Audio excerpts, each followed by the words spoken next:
ಕರ್ನಾಟಕ ರಾಜ್ಯ ಪ್ರಾಥಮಿಕ ಶಾಲಾ ಶಿಕ್ಷಕರ ಸಂಘದ ವತಿಯಿಂದ ಈ ದಿನ ರಾಜ್ಯ ಮಟ್ಟದ ಶೈಕ್ಷಣಿಕ ಅಧಿವೇಶನ ಮಾತೆ ಸಾವಿತ್ರಿಬಾಯಿ ಫುಲೆ ಪ್ರಶಸ್ತಿ ಪ್ರದಾನ ಸಮಾರಂಭವನ್ನು ಹಮ್ಮಿಕೊಳ್ಳಲಾಗಿದೆ. ವೇದಿಕೆ ಮೇಲೆ ಎಲ್ಲ ಜಿಲ್ಲಾಧ್ಯಕ್ಷರಿದ್ದಾರೆ.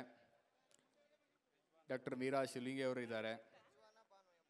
ಹಾಗೂ ರಾಜ್ಯಾಧ್ಯಕ್ಷರಂತ ಸನ್ಮಾನ್ಯ ಕೆ ನಾಗೇಶ್ ಅವರು ಇದ್ದಾರೆ. ವೇದಿಕೆ ಮುಂಭಾಗದಲ್ಲಿ ವಿವಿಧ ಜಿಲ್ಲೆಗಳಿಂದ ಬಂದಿರುವಂಥ ಅನೇಕ ಶಿಕ್ಷಕ ಬಂಧುಗಳು ಜೊತೆಗೆ ನಾಯಕರುಗಳು ತಾವೆಲ್ಲ ಇಲ್ಲಿದ್ದೀರಾ. ಯಾಕೆ ನಾನು ನಾಯಕರು ಅಂತ ಹೇಳಿದೆ ಅಂದರೆ, ತಾವೆಲ್ಲರೂ ಕೂಡ ತಮ್ಮ ಶಿಕ್ಷಕ ವೃತ್ತಿಯ ಜೊತೆಗೂಡಿ ಎಲ್ಲ ಶಿಕ್ಷಕ ಬಂಧುಗಳ ಆಗು ಹೋಗುಗಳನ್ನು ಬೇಡಿಕೆಗಳನ್ನು ಈಡೇರಿಸುವಂಥ ನಿಟ್ಟಿನಲ್ಲಿ ನಾಯಕತ್ವದ ಜವಾಬ್ದಾರಿಯನ್ನು ತೆಗೆದುಕೊಂಡಿದ್ದೀರಾ. ಭಾಳ ಅತ್ಯುತ್ತಮವಾದಂಥ ಕಾರ್ಯಕ್ರಮ ಮಂಡ್ಯ ಜಿಲ್ಲೆಯಲ್ಲಿ ಆಯೋಜನೆ ಆಗಿರ್ತಕ್ಕಂಥದ್ದು ಭಾಳ ಶ್ಲಾಘನೀಯ ಅಂತ ಹೇಳಲಿಕ್ಕೆ ಇಚ್ಛೆ ಪಡ್ತೇನೆ. ಶಿಕ್ಷಕರ ಸವಾಲುಗಳು, ಸಮಸ್ಯೆಗಳು, ಬೇಡಿಕೆಗಳು, ಕೊರತೆಗಳು ಇವೆಲ್ಲವನ್ನು ಕೂಡ ಚರ್ಚೆ ಮಾಡಲಿಕ್ಕೆ ಇದೊಂದು ಸೂಕ್ತವಾದಂಥ ವೇದಿಕೆ ಆಗಿದೆ. ಇವತ್ತು ನಮ್ಮ ಸರ್ಕಾರಿ ಶಾಲೆಗಳು ಮುಚ್ಚುತ್ತಾ ಇರುವಂಥ ಒಂದು ವಿಷಯ ಎಲ್ರಿಗೂ ಕೂಡ ಒಂದು ಸವಾಲಾಗಿರ್ತಕ್ಕಂಥದ್ದು. ಅದನ್ನು ಯಾವ ರೀತಿ ಹೊರಬರಬೇಕು ಅನ್ನುವಂಥ ನಿಟ್ಟಿನಲ್ಲಿ ಇಲ್ಲಿ ಬಂದಿರುವಂಥ ಎಲ್ಲ ಶಿಕ್ಷಕ ಬಾಂಧವರು ಆತ್ಮವಿಶ್ಲೇಷಣೆಯನ್ನು ಮಾಡಿ ಅದಕ್ಕೊಂದು ಪರಿಹಾರವನ್ನು ಕಂಡುಕೊಳ್ಳುವ ನಿಟ್ಟಿನಲ್ಲಿ ಶ್ರಮಿಸಬೇಕಾಗ್ತದೆ. ಕನ್ನಡ ಶಾಲೆಗಳಾಗಿರ್ಬೋದು, ಸರ್ಕಾರಿ ಶಾಲೆಗಳಾಗಿರ್ಬೋದು ಮುಚ್ಚುತ್ತಾ ಇದೆ ಅಂತೇಳಿದರೆ ಅದು ನಮ್ಮೆಲ್ಲರ ಹೆಗ್ಗಳಿಕೆ ಅಲ್ಲ. ನಾವೆಲ್ಲರೂ ಕೂಡ ಆತ್ಮಾವಲೋಕನ ಮಾಡಿಕೊಂಡು ಅದನ್ನು ತಡೆಗಟ್ಟಲಿಕ್ಕೆ ಏನೆಲ್ಲ ಕ್ರಮವನ್ನು ಕೈಗೊಳ್ಳಬೇಕು ಅನ್ನೋದನ್ನು ಚಿಂತನೆಯನ್ನು ಮಾಡುವಂಥ ಸಮಯ. ಯಾಕೆ ಅಂತೇಳಿದರೆ, ಇವತ್ತು ಸಾಧನೆಯ ಹಾದಿಯನ್ನು ನೋಡಿದಂಥ ಸಂದರ್ಭದಲ್ಲಿ ಅನೇಕ ಸಾಧಕರು ಸಾಧನೆ ಮಾಡಿ ಬಂದಿರೋಂಥದ್ದು ನಮ್ಮ ಸರ್ಕಾರಿ ಶಾಲೆಗಳಲ್ಲಿ. ಹಾಗಾಗಿ ನಾನು ಒಂದು ಸರ್ಕಾರಿ ಶಾಲೆಯಲ್ಲಿ ಇಡೀ ಒಂದು ಶಿಕ್ಷಣವನ್ನು ಸರ್ಕಾರಿ ಶಾಲೆ, ಪ್ರೌಢಶಾಲೆ, ಕಾಲೇಜು ಎಲ್ಲವನ್ನೂ ಕೂಡ ಸರ್ಕಾರಿ ಸಂಸ್ಥೆಯಲ್ಲಿ ಓದಿ ಇವತ್ತಿಲ್ಲಿ ಬಂದು ನಿಮ್ಮ ಮುಂದೆ ನಿಂತಿದ್ದೀನಿ ಅಂದರೆ ಅದು ಕಾರಣ ನಮ್ಮ ಸರ್ಕಾರಿ ಶಾಲೆಗಳು. ನಮ್ಮೂರಲ್ಲಿ ನಮ್ಮದು ಸರ್ಕಾರಿ ಶಾಲೆಗಳು ಮುಚ್ಚಿದ್ರೆ ನಾನು ಇವತ್ತು ನಿಲ್ತಿರಲಿಲ್ಲ. ನಾವೆಲ್ಲರೂ ಕೂಡ ಅದರ ಬಗ್ಗೆ ಯೋಚನೆ ಮಾಡಬೇಕಾಗತ್ತೆ. ಒಂದು ಶಾಲೆಯನ್ನು ಮುಚ್ಚಿದರೆ ಅದರಿಂದ ಮುಂದೆ ಆಗುವಂಥ ದುಷ್ಪರಿಣಾಮಗಳೇನು ಅನ್ನುವಂಥದ್ದನ್ನು ಪ್ರತಿಯೊಬ್ಬರು ಚಿಂತನೆಯನ್ನು ಮಾಡಬೇಕಾಗತ್ತೆ.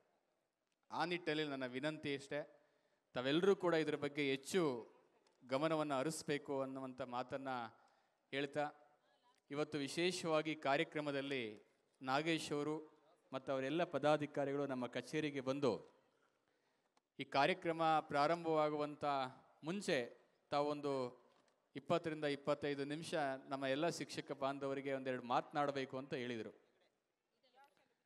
ಅದಕ್ಕೆ ನಾನು ತಕ್ಷಣ ಒಪ್ಕೊಂಡೆ. ನಿನ್ನೆಯಿಂದ ಸ್ವಲ್ಪ ಆರೋಗ್ಯ ಸರಿ ಇಲ್ಲ ಅಂದರೂ ಕೂಡ ನಾಗೇಶ್ ಅವ್ರಿಗೆ ಹೇಳಿದೆ, ನಾನು ಜ್ವರ ಇದ್ದರೂ ಪರವಾಗಿಲ್ಲ ಬರ್ತೀನಿ ಅಂತೇಳಿ. ಯಾಕೆ ಅಂದರೆ, ನನಗೆ ವಿಶೇಷವಾಗಿ ಈ ಸಮಾಜದಲ್ಲಿ ಶಿಕ್ಷಕರು ಅಂತೇಳಿದರೆ ಅತೀವವಾದಂಥ ಪ್ರೇಮ, ಕಾಳಜಿ, ಗೌರವ. ಯಾಕೆ ಅಂತೇಳಿದರೆ, ನಾನೂ ಒಬ್ಬ ಸರ್ಕಾರಿ ಶಾಲೆಯಲ್ಲಿ 2 ವರ್ಷ ಶಿಕ್ಷಕನಾಗಿ ಸೇವೆ ಸಲ್ಲಿಸಿರೋದ್ರಿಂದ ಆ ಒಂದು ವೃತ್ತಿಯ ಘನತೆ ಏನು, ಅದರ ಗೌರವ ಏನು, ಅದರ ಜವಾಬ್ದಾರಿ ಏನು ಅಂಥದ್ದು ಅತಿ ಹತ್ತಿರದಿಂದ ನೋಡಿದ್ದೇನೆ. ಹಾಗಾಗಿ ಶಿಕ್ಷಕರು ಅಂದರೆ ನಮಗೆ ಎಲ್ಲಿಲ್ಲದಂಥ ಅಪಾರವಾದಂಥ ಪ್ರೇಮ ಇರೋದರಿಂದ ತಾವೆಲ್ಲರೂ ಕೂಡ ಬೇರೆ ಬೇರೆ ಜಿಲ್ಲೆಗಳಿಂದ ಅನೇಕ ಶಿಕ್ಷಕ ಬಾಂಧವರು ಇಲ್ಲಿ ಬರ್ತಾ ಇರೋದ್ರಿಂದ ನಾನಿವತ್ತು 2 ಮಾತುಗಳನ್ನು ಹೇಳಲಿಕ್ಕೆ ಇಚ್ಛೆ ಪಡ್ತೇನೆ. ನಾಗೇಶ್ ಅವರು ಹೇಳ್ತಾ ಇದ್ರು, ಅನೇಕ ಸಮಸ್ಯೆಗಳು ನಮ್ಮ ಇಲಾಖೆಗಳಲ್ಲಿದೆ ಅಂತೇಳಿ. ಮಾನ್ಯ ಜಿಲ್ಲಾ ಉಸ್ತುವಾರಿ ಸಚಿವರು ಬರ್ತಾರೆ, ಶಿಕ್ಷಣ ಸಚಿವರು ಕೂಡ ಬರ್ತಾರೆ, ಅದರ ಬಗ್ಗೆ ನಾವು ಚರ್ಚೆ ಮಾಡೋಣ. ನಾನು ಶಿಕ್ಷಕರ ಜವಾಬ್ದಾರಿ ಮತ್ತು ಕರ್ತವ್ಯಗಳು ಅಂತ ಹೇಳಿದರು. ಆದರೆ ಶಿಕ್ಷಕರ ಜವಾಬ್ದಾರಿ, ಕರ್ತವ್ಯಗಳ ಬಗ್ಗೆ ನಾನೇನು ಹೇಳೋ ಅವಶ್ಯಕತೆ ಇಲ್ಲ. ಪ್ರತಿಯೊಬ್ಬ ಶಿಕ್ಷಕರಿಗೂ ಕೂಡ ಅವ್ರ ಜವಾಬ್ದಾರಿ ಗೊತ್ತೇ ಇದೆ, ಅವರ ಕರ್ತವ್ಯಗಳು ಗೊತ್ತೇ ಇದೆ. ಹಾಗಾಗಿ ನಾನು ಒಂದೇ ಮಾತಲ್ಲಿ ಹೇಳಬೇಕಂದ್ರೆ, ಶಿಕ್ಷಕರು ಅಂದರೆ ಎಲ್ಲರೂ ಕೂಡ ಒಳ್ಳೆಯ ಶಿಕ್ಷಕರೇ. ಯಾರೂ ಕೂಡ ಇಲ್ಲಿ ನಾವು ಅದನ್ನು ವಿಂಗಡಣೆ ಮಾಡಲಿಕ್ಕಾಗಲ್ಲ. ಇವರು ಔಟ್ಸ್ಟ್ಯಾಂಡಿಂಗ್ ಶಿಕ್ಷಕರು, ಇವರು ವೆರಿ ಗುಡ್ ಶಿಕ್ಷಕರು, ಇವರು ಗುಡ್ ಶಿಕ್ಷಕರು, ಇವರು ಅವರೇಜ್ ಶಿಕ್ಷಕರು ಅಂತ ಮಾಡೋಕ್ಕಾಗಲ್ಲ. ನಾವು ಇಯರ್ಲಿ ಪರ್ಫಾರ್ಮೆನ್ಸ್ ರಿಪೋರ್ಟ್ ಬರಿಬೇಕಾದ್ರೆ ಹಾಕ್ಕೊಂಡಿರ್ತೀವಿ, ಅವರೇಜು, ಗುಡ್ಡು, ವೆರಿ ಗುಡ್ಡು, ಔಟ್ಸ್ಟ್ಯಾಂಡಿಂಗ್ ಅಂತ. ನನ್ನ ಪ್ರಕಾರ ಪ್ರತಿಯೊಬ್ಬ ಶಿಕ್ಷಕರು ಕೂಡ ಈ ಭಾರತದ ರತ್ನಗಳು ಅಂತ ನಾನು ಕರೀಲಿಕ್ಕೆ ಇಚ್ಛೆ ಪಡ್ತೇನೆ. ಹಾಗಾಗಿ ಎಲ್ಲರೂ ಕೂಡ ಅಷ್ಟು ಪ್ರತಿಭೆ ಇದೆ, ಎಲ್ಲರಿಗೂ ಕೂಡ ಅಷ್ಟು ದೇಶ ಪ್ರೇಮ ಇದೆ, ಎಲ್ಲರಿಗೂ ಕೂಡ ಅಷ್ಟೇ ಸಾಮಾಜಿಕ ಕಳಕಳಿ ಇದೆ. ಹಾಗಾಗಿ ಪ್ರತಿಯೊಬ್ಬ ಶಿಕ್ಷಕರು ಕೂಡ ಈ ಸಮಾಜಕ್ಕೆ ಅನರ್ಘ್ಯ ರತ್ನಗಳು ಅಂತ ಹೇಳ್ತಾ, ನಿಮ್ಮಿಂದ ಈ ಸಮಾಜ ನಿಂತಿದೆ, ನಿಮ್ಮಿಂದ ಈ ದೇಶ ನಿಂತಿದೆ, ನಿಮ್ಮಿಂದ ಈ ರಾಷ್ಟ್ರ ನಿಂತಿದೆ. ಶಿಕ್ಷಕರು ನಿಜವಾದಂಥ ರಾಷ್ಟ್ರದ ರಕ್ಷಕರು. 3 ಜನ ಸೈನಿಕರು ದೇಶದ ಗಡಿಯಲ್ಲಿ ನಿಂತು ಶತ್ರುಗಳ ಜೊತೆ ಓಡಾಡಿದರೆ, ಶಿಕ್ಷಕರು ದೇಶದ ಒಳಗಡೆ ನಿಂತ್ಕೊಂಡು ದೇಶವನ್ನು ಕಟ್ಟುವ ಕೆಲಸ ಮಾಡ್ತಾರೆ. ಹಾಗಾಗಿ ಸೈನಿಕರಿಗೆ ಎಷ್ಟು ಪ್ರಾಧಾನ್ಯತೆ ಇದೆಯೋ ಶಿಕ್ಷಕರಿಗೂ ಅಷ್ಟೇ ಇದೆ, ರೈತರಿಗೂ ಅಷ್ಟೇ ಇದೆ. ಹಾಗಾಗಿ ಶಿಕ್ಷಕರು, ಸೈನಿಕರು ಮತ್ತು ಕೃಷಿಕರು, ಈ 3 ವೃತ್ತಿಗಳಿದೆಯಲ್ಲ, ಇದು ಭಾಳ ಅಮೂಲ್ಯವಾಗಿರೋಂಥ ವೃತ್ತಿ. ಅದರಲ್ಲೂ ವಿಶೇಷವಾಗಿ ಈ ದೇಶ ಕಟ್ಟುವಂಥ, ಇವತ್ತೇನಾದರೂ ನಾವೇನು ಕರಿತೀವಿ, ಹ್ಯೂಮನ್ ರಿಸೋರ್ಸ್ ಅಂತ ಕರಿತೀವಿ. ಒಂದು ದೇಶದ ಪ್ರಗತಿಯನ್ನು, ಒಂದು ದೇಶದ ಅಭಿವೃದ್ಧಿಯನ್ನು ಅಳತೆ ಮಾಡಲಿಕ್ಕೆ ಮಾನದಂಡ ಯಾವುದು ಅಂದರೆ ನಾವೆಲ್ಲ ಅಂದ್ಕೊಂಡಿದ್ದೀವಿ, ಆ ದೇಶದ ಶಿಕ್ಷಕರು. ನಾವೆಲ್ಲ ಇದನ್ನು ಆತ್ಮಾವಲೋಕನ ಮಾಡಿಕೊಳ್ಬೇಕು. ಒಂದು ದೇಶದ ಪ್ರಗತಿಯನ್ನು ಅಳತೆ ಮಾಡುವಂಥ ಮಾನದಂಡ ಶಿಕ್ಷಕರು. ಆ ದೇಶದಲ್ಲಿ ಶಿಕ್ಷಕರ ಸಾಮರ್ಥ್ಯ ಎಷ್ಟಿದೆ, ಆ ಶಿಕ್ಷಕರ ವೃತ್ತಿಪರತೆ ಎಷ್ಟಿದೆ ಅನ್ನುವಂಥದ್ದನ್ನು ಆಧಾರ ಇಟ್ಕೊಂಡಿದ್ದಾರೆ. ಅಂದರೆ ಇವತ್ತು ದೇಶದ ಬೆಳವಣಿಗೆಗೆ ನಾವು ಕರಿತಾ ಇರುವಂಥ ಹ್ಯೂಮನ್ ರಿಸೋರ್ಸ್ ಅಂತ ಏನು ಕರಿತೀವಿ, HR ಅಂತ ಏನು ಕರಿತೀವಿ, ಅದಕ್ಕೆ ಮೂಲ ಕಾರಣ ಯಾರು ಅಂತ ಹೇಳಿದ್ರೆ ಶಿಕ್ಷಕರು. ಹಾಗಾಗಿ ಎಲ್ಲ ಶಿಕ್ಷಕರ ಬಾಂಧವರು ಕೂಡ ಈ ಸಮಾಜದಲ್ಲಿ ಏನಾದರೂ ಪರಿವರ್ತನೆ ತರಬೇಕು, ಸುಧಾರಣೆ ತರಬೇಕು, ಬದಲಾವಣೆ ತರಬೇಕು, ಅಭಿವೃದ್ಧಿ ಆಗಬೇಕಂದ್ರೆ ನೀವೇ ಮೂಲ ಕಾರಣಕರ್ತರು ಅಂತ ನಾನು ಹೇಳಲಿಕ್ಕೆ ಇಚ್ಛೆ ಪಡ್ತಾ, ಹಾಗಾಗಿ ಒಂದು ಗುರುತರವಾದಂಥ ಜವಾಬ್ದಾರಿ ನಿಮ್ಮ ಮೇಲಿದೆ. ಇಡೀ ಸಮಾಜದ ಕಣ್ಣುಗಳು ನಿಮ್ಮ ಮೇಲಿದೆ. ಹಾಗಾಗಿ ಇಡೀ ಸಮಾಜದ ಕಣ್ಣುಗಳು ನಿಮ್ಮ ಮೇಲೆ ಇದ್ದಾವೆ ಅಂತ ಹೇಳಿದ್ರೆ ನೀವು ಯಾವ ರೀತಿ ಇರಬೇಕು, ನೀವು ಯಾವ ರೀತಿ ಇರಬೇಕು ಅನ್ನೋದನ್ನು ನಾನು ಹೇಳೋದಲ್ಲ. ನೀವು ಯಾವ ರೀತಿ ಇರಬೇಕು ಅನ್ನೋದನ್ನು ನೀವೇನೇ ಆತ್ಮಾವಲೋಕನವನ್ನು ಮಾಡಿಕೊಳ್ಬೇಕು. ಯಾಕೆ ಈ ಮಾತು ಹೇಳ್ತಾ ಇದ್ದೀನಿ ಅಂದರೆ, ಯಾವ ಶಿಕ್ಷಕ ನಿಜವಾಗಿ ಧೈರ್ಯವಾಗಿ ನಿಂತು ನೈತಿಕತೆಯಿಂದ ಆತ್ಮವಿಶ್ಲೇಷಣೆ, ಆತ್ಮಾವಲೋಕನ ಮಾಡಿಕೊಳ್ಳುವಂಥ ಸ್ಥಿತಿಗೆ ಬಂದಿದ್ದಾರೆ ಅಂತ ಹೇಳಿದರೆ ಅದು ನಮ್ಮ ದೇಶದ ಒಂದು ಉತ್ಥಾನದ, ಒಂದು ಪ್ರಗತಿಯ ಸಂಕೇತ ಅಂತ ನಾನು ಕರೀಲಿಕ್ಕೆ ಇಚ್ಛೆ ಪಡ್ತೇನೆ. ಆ ದೃಷ್ಟಿಯಿಂದ ಗುರುತರವಾದಂಥ ಜವಾಬ್ದಾರಿಯನ್ನು ನಿಮ್ಮ ಮೇಲೆ ಇರೋದ್ರಿಂದ, ಇಡೀ ಸಮಾಜ ನಿಮ್ಮನ್ನು ನಿರೀಕ್ಷೆ ಇಟ್ಟು ನೋಡ್ತಾ ಇರೋದ್ರಿಂದ, ಹಾಗಾಗಿ ಮಾದರಿಯಾಗಿ ಈ ದೇಶವನ್ನು ಕಟ್ಟುವಂಥ ಕೆಲಸವನ್ನು ಮಾಡಬೇಕಾಗತ್ತೆ. ನಿಮ್ಮಲ್ಲಿ ವಿಶೇಷವಾಗಿ ಕರ್ತವ್ಯ ಪ್ರಜ್ಞೆ ಇರಬೇಕು, ಸಮಯ ಪ್ರಜ್ಞೆ ಇರಬೇಕು, ಸಾಮಾಜಿಕ ಹೊಣೆಗಾರಿಕೆ ಇರಬೇಕು. ಸೋಷಿಯಲ್ ಆಬ್ಲಿಗೇಷನ್ಸ್ ಅಂತ ಏನು ಕರಿತೀವಿ, ಆ ಸೋಷಿಯಲ್ ಆಬ್ಲಿಗೇಷನ್ಸ್, ಸಾಮಾಜಿಕ ಋಣ ಅಂತ ಏನು ಕರಿತೀವಿ, ಆ ಋಣವನ್ನು ತೀರಿಸಬೇಕು. ಇವತ್ತು ನೀವು ಶಿಕ್ಷಕರಾಗಿರೋದು ಯಾಕೆ ಅಂತ ಹೇಳಿದ್ರೆ, ನಿಮಗೂ ಯಾರೋ ಒಬ್ಬರು ನಿಮಗೆ ಬದುಕನ್ನು ಪಾಠ ಹೇಳಿ ಪಾಠ ಮಾಡಿ ಕೊಟ್ಟಿದ್ದಾರೆ. ಹಾಗಾಗಿ ನೀವ್ಯಾರೋ ಹುಟ್ಟಿನಿಂದಲೇ ಶಿಕ್ಷಕರಾಗಿ ಹುಟ್ಟಿಲ್ಲ, ನಿಮ್ಮನ್ನೂ ಕೂಡ ಒಬ್ಬ ಶಿಕ್ಷಕರಾಗಿ ಮೂರ್ತಿಯಾಗಿ ಕೆತ್ತು ನಿಲ್ಲಿಸಿರೋರು ಯಾರೋ ಇದ್ದಾರೆ. ಹಾಗಾಗಿ ನಿಮ್ಮ ಬದುಕಿನಲ್ಲೂ ಕೂಡ ಶಿಕ್ಷಕರ ಪಾತ್ರ ಎಷ್ಟಿದೆಯೋ ಅದೇ ರೀತಿ ಬೇರೆಯವರ ಬದುಕಿನಲ್ಲೂ ನಿಮ್ಮ ಪಾತ್ರ ಅತಿ ಅವಶ್ಯಕವಾಗಿದೆ. ಇದು ನೀವು ಅರ್ಥೈಸ್ಕೋಬೇಕು. ಇವತ್ತು ನಾನು ಇಲ್ಲಿ ನಿಂತೀನಿ ಅಂದರೆ ನಮ್ಮ ಬದುಕಿನಲ್ಲೂ ಅನೇಕ ಶಿಕ್ಷಕರ ಪಾತ್ರ ಇದೆ, ಅದನ್ನು ನೆನೆಸ್ಕೊಳ್ಬೇಕು. ಅದೇ ರೀತಿ ನೀವು ನೆನೆಸ್ಕೊಳ್ಬೇಕು. ಅದೇ ರೀತಿ ನಿಮ್ಮ ಜವಾಬ್ದಾರಿ ಬಗ್ಗೆ ತಾವೆಲ್ಲರೂ ಕೂಡ ಇದು ಮಾಡಬೇಕು ಅಂತ ನಾನು ಹೇಳಲಿಕ್ಕೆ ಇಚ್ಛೆ ಪಡ್ತೇನೆ. ನಾನು ಆಗಲೇ ಹೇಳ್ದಂಗೆ ಸಮಾಜ ನಿಮ್ಮ ಮೇಲೆ ಅಪಾರವಾದಂಥ ನಿರೀಕ್ಷೆ ಇರೋದ್ರಿಂದ ನಿಮ್ಮ ಕಾರ್ಯವೈಖರಿ ಆಗಿರ್ಬೋದು, ನಿಮ್ಮ ಬದ್ಧತೆ ಆಗಿರ್ಬೋದು, ಕಾಯಕ ನಿಷ್ಠೆ ಆಗಿರ್ಬೋದು, ನಿಮ್ಮಲ್ಲಿರುವಂಥ ಎಲ್ಲ ಗುಣಗಳಾಗಿರ್ಬೋದು, ಇವೆಲ್ಲವೂ ಕೂಡ ನಿಮ್ಮ ಮಕ್ಕಳು, ಶಾಲೆಯಲ್ಲಿರುವಂಥ ಮಕ್ಕಳು ನಿಮ್ಮನ್ನು ನೋಡಿ ಕಲಿಬೇಕಾಗತ್ತೆ. ಸೊ ಹಾಗಾಗಿ ನನ್ನ ಇಷ್ಟು ವಿನಂತಿ ಏನಂತ ಹೇಳಿದ್ರೆ, ಶಿಕ್ಷಕರಾಗಿರ್ತಕ್ಕಂಥವರಿಗೆ ವಿಶೇಷವಾದಂಥ ಜವಾಬ್ದಾರಿ ಇದೆ, ಆ ವಿಶೇಷವಾದಂಥ ಹೊಣೆಗಾರಿಕೆ ಇದೆ. ನಾವು ಒಂದು ಕಡೆ ಹೇಳ್ಬೇಕಾದ್ರೆ ರೆಸ್ಪಾನ್ಸಿಬಿಲಿಟಿ ಆ್ಯಂಡ್ ಅಕೌಂಟಬಿಲಿಟಿ ಅವೆರಡೂ ಕೂಡ ಪ್ಯಾರಲಲ್ಲಿ ಹೋಗ್ತಾ ಇರುತ್ತೆ. ಜವಾಬ್ದಾರಿ ಇದೆ ಅಂದರೆ ಅದ್ರ ಜೊತೆಗೆ ಹೊಣೆಗಾರಿಕೆನೂ ಇದೆ ಅಂತ ಅರ್ಥ. ನನಗೆ ಜವಾಬ್ದಾರಿ ಮಾತ್ರ ಬೇಕು, ಹೊಣೆಗಾರಿಕೆ ಬೇಡ ಅಂದರೆ ತಪ್ಪಾಗುತ್ತೆ. So we have to accept both responsibility and accountability. ಯಾರು ಜವಾಬ್ದಾರಿ ಮತ್ತು ಹೊಣೆಗಾರಿಕೆಯನ್ನು ಅಕ್ಸೆಪ್ಟ್ ಮಾಡ್ತಾರೆ, ಅವರು ಅವರ ಒಂದು ವೃತ್ತಿ ರಂಗದಲ್ಲಿ ಜಯವನ್ನು ಸಾಧಿಸಲಿಕ್ಕೆ ಸಾಧ್ಯ ಆಗುತ್ತೆ ಅಂತ ನಾನು ಹೇಳಲಿಕ್ಕೆ ಇಚ್ಛೆ ಪಡ್ತೇನೆ. ಶಿಕ್ಷಕ ರಾಷ್ಟ್ರದ ರಕ್ಷಕ ಅಂತ ನಾನು ಮೊದಲನೇ ಅಂಶವನ್ನು ಹೇಳಿದೆ. ಎರಡನೇ ಅಂಶಕ್ಕೆ ಬಂದರೆ ಶಿಕ್ಷಕ ವೃತ್ತಿ ನಾನು ಆಗಲೇ ಹೇಳಿದಂತೆ ಬೇರೆ ಎಲ್ಲ ವೃತ್ತಿಗಳಿಗಿಂತಲೂ ಕೂಡ ಅತ್ಯಂತ ಒಂದು ಪವಿತ್ರವಾದಂಥ ವೃತ್ತಿ. ನೀವೆಲ್ಲರೂ ಕೂಡ ಎದೆ ಮುಟ್ಟಿಕೊಂಡು ಎದೆ ತಟ್ಟಿಕೊಂಡು ಹೇಳ್ಬೋದು, ನನಗೆ ಶಿಕ್ಷಕ ವೃತ್ತಿ ಸಿಗಲಿಕ್ಕೆ ನನ್ನ ಪೂರ್ವ ಜನ್ಮದ ಪುಣ್ಯದ ಫಲ ಅಂತ ಹೇಳಬೇಕಾಗತ್ತೆ. ಎಲ್ರಿಗೂ ಆ ಭಾಗ್ಯ ಸಿಗೋದಿಲ್ಲ. ನೂರಾರು ಮಕ್ಕಳ, ಸಾವಿರಾರು ಮಕ್ಕಳ ಬದುಕನ್ನು ಬೆಳಗಿಸುವಂಥ ಶಕ್ತಿ ನಿಮಗಿದೆ ಅಂತ ಹೇಳಿದ್ರೆ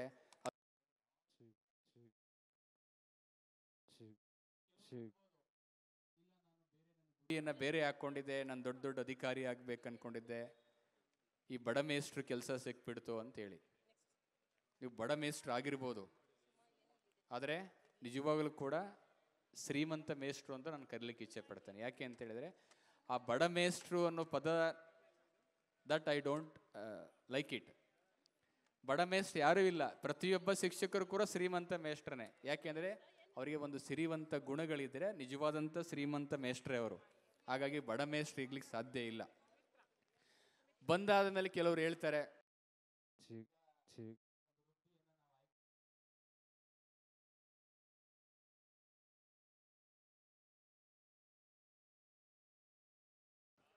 ಕೆಲವರು ಆಕಸ್ಮಿಕವಾಗಿ ಒಂದು ಹುದ್ದೆಗೆ ಬಂದಿರ್ತಾರೆ, ಕೆಲವರು ಆಯ್ಕೆ ಮಾಡ್ಕೊಂಡು ಹುದ್ದೆಗೆ ಬಂದಿರ್ತಾರೆ.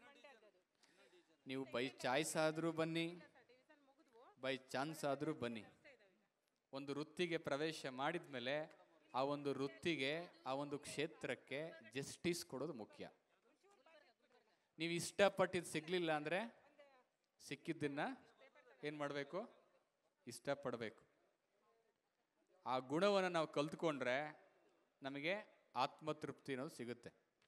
ಇಡೀ ಜೀವನ ಎಲ್ಲ ಅಯ್ಯೋ ನಾನು ಹಂಗೆ ಅಂದ್ಕೊಂಡಿದ್ದೆ ಅದಾಗಲಿಲ್ಲ, ಅಯ್ಯೋ ನಾನು ಹಂಗೆ ಅಂದ್ಕೊಂಡಿದ್ದೆ ಅದಾಗಲಿಲ್ಲ, ಇದನ್ನೇ ನಾವು ಅಯ್ಯೋ ಅಯ್ಯೋ ಅಯ್ಯೋ ಅಂತ ಕಳೀತಾ ಇದ್ದರೆ ನಿಮಗೆ ಅದು ಸಿಗ್ಲಿಕ್ಕೆ ಸಾಧ್ಯ ಇಲ್ಲ. ಬಯಸಿದ್ರಿ, ನೀವು ಕೂಡ ಡಾಕ್ಟರ್ ಆಗ್ಬೇಕು ಅಂದ್ಕೊಂಡಿದ್ರಿ, ಇಂಜಿನಿಯರ್ ಆಗ್ಬೇಕು ಅಂದ್ಕೊಂಡಿದ್ರಿ, IAS ಅಧಿಕಾರಿ ಆಗ್ಬೇಕು ಅಂದ್ಕೊಂಡಿದ್ರಿ, KS ಅಧಿಕಾರಿಯಾಗಿ ಅಂದ್ಕೊಂಡಿದ್ರಿ, ಆಗಲಿಲ್ಲ. ಆದರೆ ನೀವು ಅದು ಸಿಗಲಿಲ್ಲ ಅಂತ ಹೇಳಿ ಅದ್ರ ಬಗ್ಗೆನೇ ಮಾತನಾಡ್ತಾ ಹೋದರೆ ಉಪಯೋಗ ಇಲ್ಲ. ಏನು ಸಿಕ್ಕಿದೆ ಅದನ್ನು ಅಕ್ಸೆಪ್ಟ್ ಮಾಡಿ. Acceptance is more important in life. ಪ್ರತಿಯೊಂದು ಜೀವನದ ಪ್ರತಿಯೊಬ್ಬರ ಬದುಕಿನಲ್ಲಿ ಎಲ್ಲ ಸಮಸ್ಯೆಗಳಿಗೆ ಪರಿಹಾರ ಯಾವುದು ಅಂತ ಹೇಳಿದ್ರೆ ಅಕ್ಸೆಪ್ಟೆನ್ಸ್. Acceptance acceptance. ನಿಮಗೆ ತೊಂದರೆ ಆಯಿತಾ, ಯು ಹ್ಯಾವ್ ಟು ಅಕ್ಸೆಪ್ಟ್. ಕಷ್ಟ ಬಂತಾ, ಯು ಹ್ಯಾವ್ ಟು ಅಕ್ಸೆಪ್ಟ್.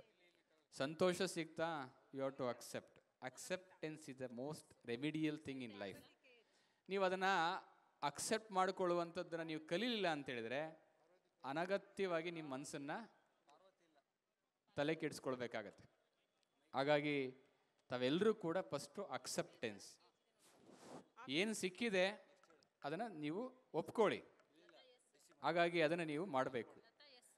ಅದಕ್ಕೆ DVG ಅವರು ಹೇಳಿರೋ ಅಂಥದ್ದು ಭಾಳ ಅದ್ಭುತವಾಗಿ ಒಂದು ಕವಿತೆಯಲ್ಲಿ ಹೇಳ್ತಾರೆ. ಏನಂತೇಳಿ, ಬರದಿರುವುದರ ಎಣಿಕೆಯಲ್ಲಿ ಬಂದಿರುವುದ ಮರೆಯದಿರು, ಗುರುತಿಸು ಒಳಿತನು ಕೇಡುಗಳ ಮಧ್ಯೆ, ಬಂದ ಭಾಗ್ಯವೇ ನೆನೆ ಬಾರನೆಂಬುದು ಬಿಡು, ಅರುಷಕ್ಕಿದೆ ಕಾಲ ಅಂತೇಳಿ. ಎಷ್ಟು ಅದ್ಭುತವಾದಂಥ ಮಾತನ್ನು ಹೇಳಿದ್ದಾರೆ. ನಿನ್ನ ಪಾಲಿಗೆ ಏನು ಬಂದಿದೆ ಅದ್ರ ಬಗ್ಗೆ ಮಾತ್ರ ಯೋಚನೆ ಮಾಡಪ್ಪ. ಏನು ಬರಲಿಲ್ಲ ಅಂತ ನೀನು ಎಣಿಕೆ ಮಾಡೋಕೆ ಕೂತ್ಕೊಂಡ್ರೆ ಸಮಯ ಹೋಗ್ತಾ ಇರುತ್ತೆ ಅಂತೇಳಿ. ಇಡೀ ಜೀವನವಿಡೀ ನಾವು ಅದನ್ನೇ ಎಣಿಸ್ತಾ ಕೂತ್ಕೊಂಡ್ರೆ ಏನು ಉಪಯೋಗ ಇಲ್ಲ. ಹಾಗಾಗಿ ನಾನು ಆಗಲೇ ಹೇಳ್ದಂಗೆ ಅಕ್ಸೆಪ್ಟೆನ್ಸನ್ನು ನೀವು ಕಲ್ತ್ಕೊಳ್ಬೇಕು ಅಂತ ನಾನು ಹೇಳಲಿಕ್ಕೆ ಇಚ್ಛೆ ಪಡ್ತೇನೆ. ಸಮಾಜವನ್ನು ತಿದ್ದುವಂಥ ಶಕ್ತಿ ನಿಮ್ಮ ಮೇಲಿದೆ. ಸಮಾಜವನ್ನು ಆರೋಗ್ಯಕರ ಮಾಡುವಂಥ ಶಕ್ತಿ ನಿಮ್ಮ ಮೇಲಿದೆ. ಹಾಗಾಗಿ ಸದೃಢ ದೇಶವನ್ನು ಕಟ್ಟುವಂಥ ಶಕ್ತಿ ನಿಮಗಿದೆ. ಹಾಗಾಗಿ ಎಷ್ಟೆಲ್ಲ ಶಕ್ತಿಗಳಿರೋರು ಯಾಕೆ ನಾವು ನೆಗೆಟಿವ್ ಆಗಿ ಥಿಂಕ್ ಮಾಡಬೇಕು? ಬಡ ಮೇಷ್ಟ್ರು ಅಂತ ಯಾಕೆ ಅನ್ಕೋಬೇಕು? ನೀವು ಚಾಲೆಂಜ್ ಆಗಿ, ನನ್ನಿಂದಲೇ ಈ ದೇಶ, ಅಂದರೆ ನಾವು ಶಿಕ್ಷಕರ ಶಕ್ತಿಯಿಂದಲೇ ಈ ದೇಶ ಬೆಳೀತಾ ಇರೋದು. ಇಡೀ ದೇಶಕ್ಕೆ ಒಂದು HR ಹ್ಯೂಮನ್ ರಿಸೋರ್ಸನ್ನು ಕೊಡ್ತಾ ಇರೋರು ಯಾರೋ? ನಾವು ದೇಶ ಬೆಳೀತಾ ಇರೋದು ನಮ್ಮಿಂದ, ಸದೃಢ ದೇಶ ಬೆಳೀತಾ ಇರೋದು ನಮ್ಮಿಂದ, ದೊಡ್ಡ ದೊಡ್ಡ ಡಾಕ್ಟರ್ ಆಗ್ತಾ ಇರೋದು ನಮ್ಮಿಂದ, ಇಂಜಿನಿಯರ್ ಆಗ್ತಾ ಇರೋದು ನಮ್ಮಿಂದ, ದೊಡ್ಡ ದೊಡ್ಡ IAS ಅಧಿಕಾರಿ ಆಗ್ತಾ ಇರೋದು ಯಾರಿಂದ? ನಮ್ಮಿಂದ. ಆ ಹೆಮ್ಮೆ ನಿಮಗೆ ಇರಬೇಕು, ಆ ಆತ್ಮಸ್ಥೈರ್ಯ ನಿಮಗೆ ಇರಬೇಕು. ಅದಿದ್ದರೆ ಬಡಮೇಷ್ಟ್ರು ಅಯ್ಯೋ ಬಡಮೇಷ್ಟ್ರು ಅಯ್ಯೋ ಬಡಮೇಷ್ಟ್ರು ಅನ್ನೋದನ್ನ ತಲೆಯಿಂದ ತೆಗೆದಾಕಿ. ಹಾಗಾಗಿ ಇವತ್ತು ನಾವೆಲ್ಲ ದೇಶಗಳಲ್ಲಿ ನೋಡ್ತಾ ಇದ್ದೀವಿ, ಇವತ್ತು ಬೇರೆ ಬೇರೆ ದೇಶಗಳಿಗೆ ನಾವೆಲ್ಲ ಎಕ್ಸ್ಪೋರ್ಟ್ ಮಾಡ್ತಾ ಇದ್ದೀವಿ. ಏನನ್ನ? ಹ್ಯೂಮನ್ ರಿಸೋರ್ಸನ್ನ ಎಕ್ಸ್ಪೋರ್ಟ್ ಮಾಡ್ತಾ ಇದ್ದೀವಿ. ಅದಕ್ಕೆ ಕಾರಣಕರ್ತರು ಯಾರು? ಯಾರು? ಟೀಚರ್ಸೇ. ಅಮೇರಿಕಕ್ಕೆ, ಕೆನಡಾಕ್ಕೆ, ಇಂಗ್ಲೆಂಡ್ಗೆ ದೊಡ್ಡ ದೊಡ್ಡ ಹುದ್ದೆಗಳಿಗೆ ಎಕ್ಸ್ಪೋರ್ಟ್ ಮಾಡ್ತಾ ಇದ್ದೀವಲ್ಲ, ಬೇರೆ ದೇಶದವರು ಇಂಡಿಯಾದವರು ಬರಲಿ ಅಂತ ನಿರೀಕ್ಷೆ ಮಾಡಿಕೊಂಡು ಅಪ್ಲಿಕೇಶನ್ ಹಾಕ್ಕೊಂಡು ಆಹ್ವಾನಿಸ್ತಾ ಇದ್ದಾರಲ್ಲ, ಅದಕ್ಕೆ ಕಾರಣ ಯಾರು? Teachers. You should feel proud, you should feel proud. ಹಾಗಾಗಿ ಬಡಮೇಷ್ಟ್ರು ಅನ್ನೋದನ್ನು ತಲೆಯಿಂದ ತೆಗೆದಾಕಬೇಕು ಅಂತ ನಾನು ಹೇಳಲಿಕ್ಕೆ ಇಚ್ಛೆ ಪಡ್ತೇನೆ. ಮೂರನೇ ಅಂಶವನ್ನು ನಾನು ಹೇಳಬೇಕಂದ್ರೆ, ನಾನು ಭಾಳ ಅಷ್ಟೇ ಒಂದು ನೈತಿಕತೆ ಎಂದು ಹೇಳ್ತೀನಿ. ಒಬ್ಬ ವಿದ್ಯಾರ್ಥಿಯ, ಒಂದು ಮಗುವಿನ ಜೀವನ ತಂದೆ ತಾಯಿ ಕೈಲೂ ಇಲ್ಲ, ದೇವರ ಕೈಲೂ ಇಲ್ಲ. ಯಾರ ಕೈಲಿದೆ ಅಂದರೆ ಅದು ಶಿಕ್ಷಕರ ಕೈಲಿದೆ. ದಯಮಾಡಿ ಅರ್ಥ ಮಾಡ್ಕೊಳ್ಳಿ. ಯಾಕೆ ಈ ಮಾತು ಹೇಳ್ತಾ ಇದ್ದಾರೆ ಅಂದರೆ, ತಂದೆ ತಾಯಿಗಳು ಬದುಕನ್ನು ಕೊಡ್ಬೋದು, ಆದರೆ ಬದುಕನ್ನು ನಿರ್ಮಿಸುವಂತಹ, ವ್ಯಕ್ತಿತ್ವವನ್ನು ನಿರ್ಮಿಸುವಂಥ ಒಂದು ವ್ಯವಸ್ಥೆಗಳು ಈಗ ಕಾಣ್ತಾ ಇಲ್ಲ. ಏನಾದರೂ ಸ್ವಲ್ಪ ನಿರೀಕ್ಷೆ ಮಾಡ್ಬೋದು, ಏನಾದರೂ ಸ್ವಲ್ಪ ಒಳ್ಳೆಯದನ್ನು ನಿರೀಕ್ಷೆ ಮಾಡ್ಬೋದು ನಮ್ಮ ಸಮಾಜಕ್ಕೆ ಅಂದರೆ ಅದು ನಿಮ್ಮಿಂದ ಮಾತ್ರ ಸಾಧ್ಯ. ಯಾವ ದೇವ್ರ ಕೈಲೂ ಇಲ್ಲ, ಅದು ನಿಮ್ಮ ಕೈಲಿ ಮಾತ್ರ ಇದೆ ಅಂತ ನಾನು ಹೇಳಲಿಕ್ಕೆ ಇಚ್ಛೆ ಪಡ್ತೇನೆ. ಹಾಗಾಗಿ ನೀವು ಎಲ್ಲರೂ ಕೂಡ ಶಿಕ್ಷಕರ ಜವಾಬ್ದಾರಿಯ ಬಗ್ಗೆ ಬಂದಾಗ ನಾನು ಹೇಳೋದಿಷ್ಟೇ, ಪ್ರತಿಯೊಬ್ಬ ಶಿಕ್ಷಕರು ಕೂಡ ದಯಮಾಡಿ ಜೀವನದ ಮೌಲ್ಯಗಳ ಬಗ್ಗೆ ಹೆಚ್ಚು ಅಪಾರವನ್ನು ನೀವು ಇಟ್ಕೋಬೇಕು.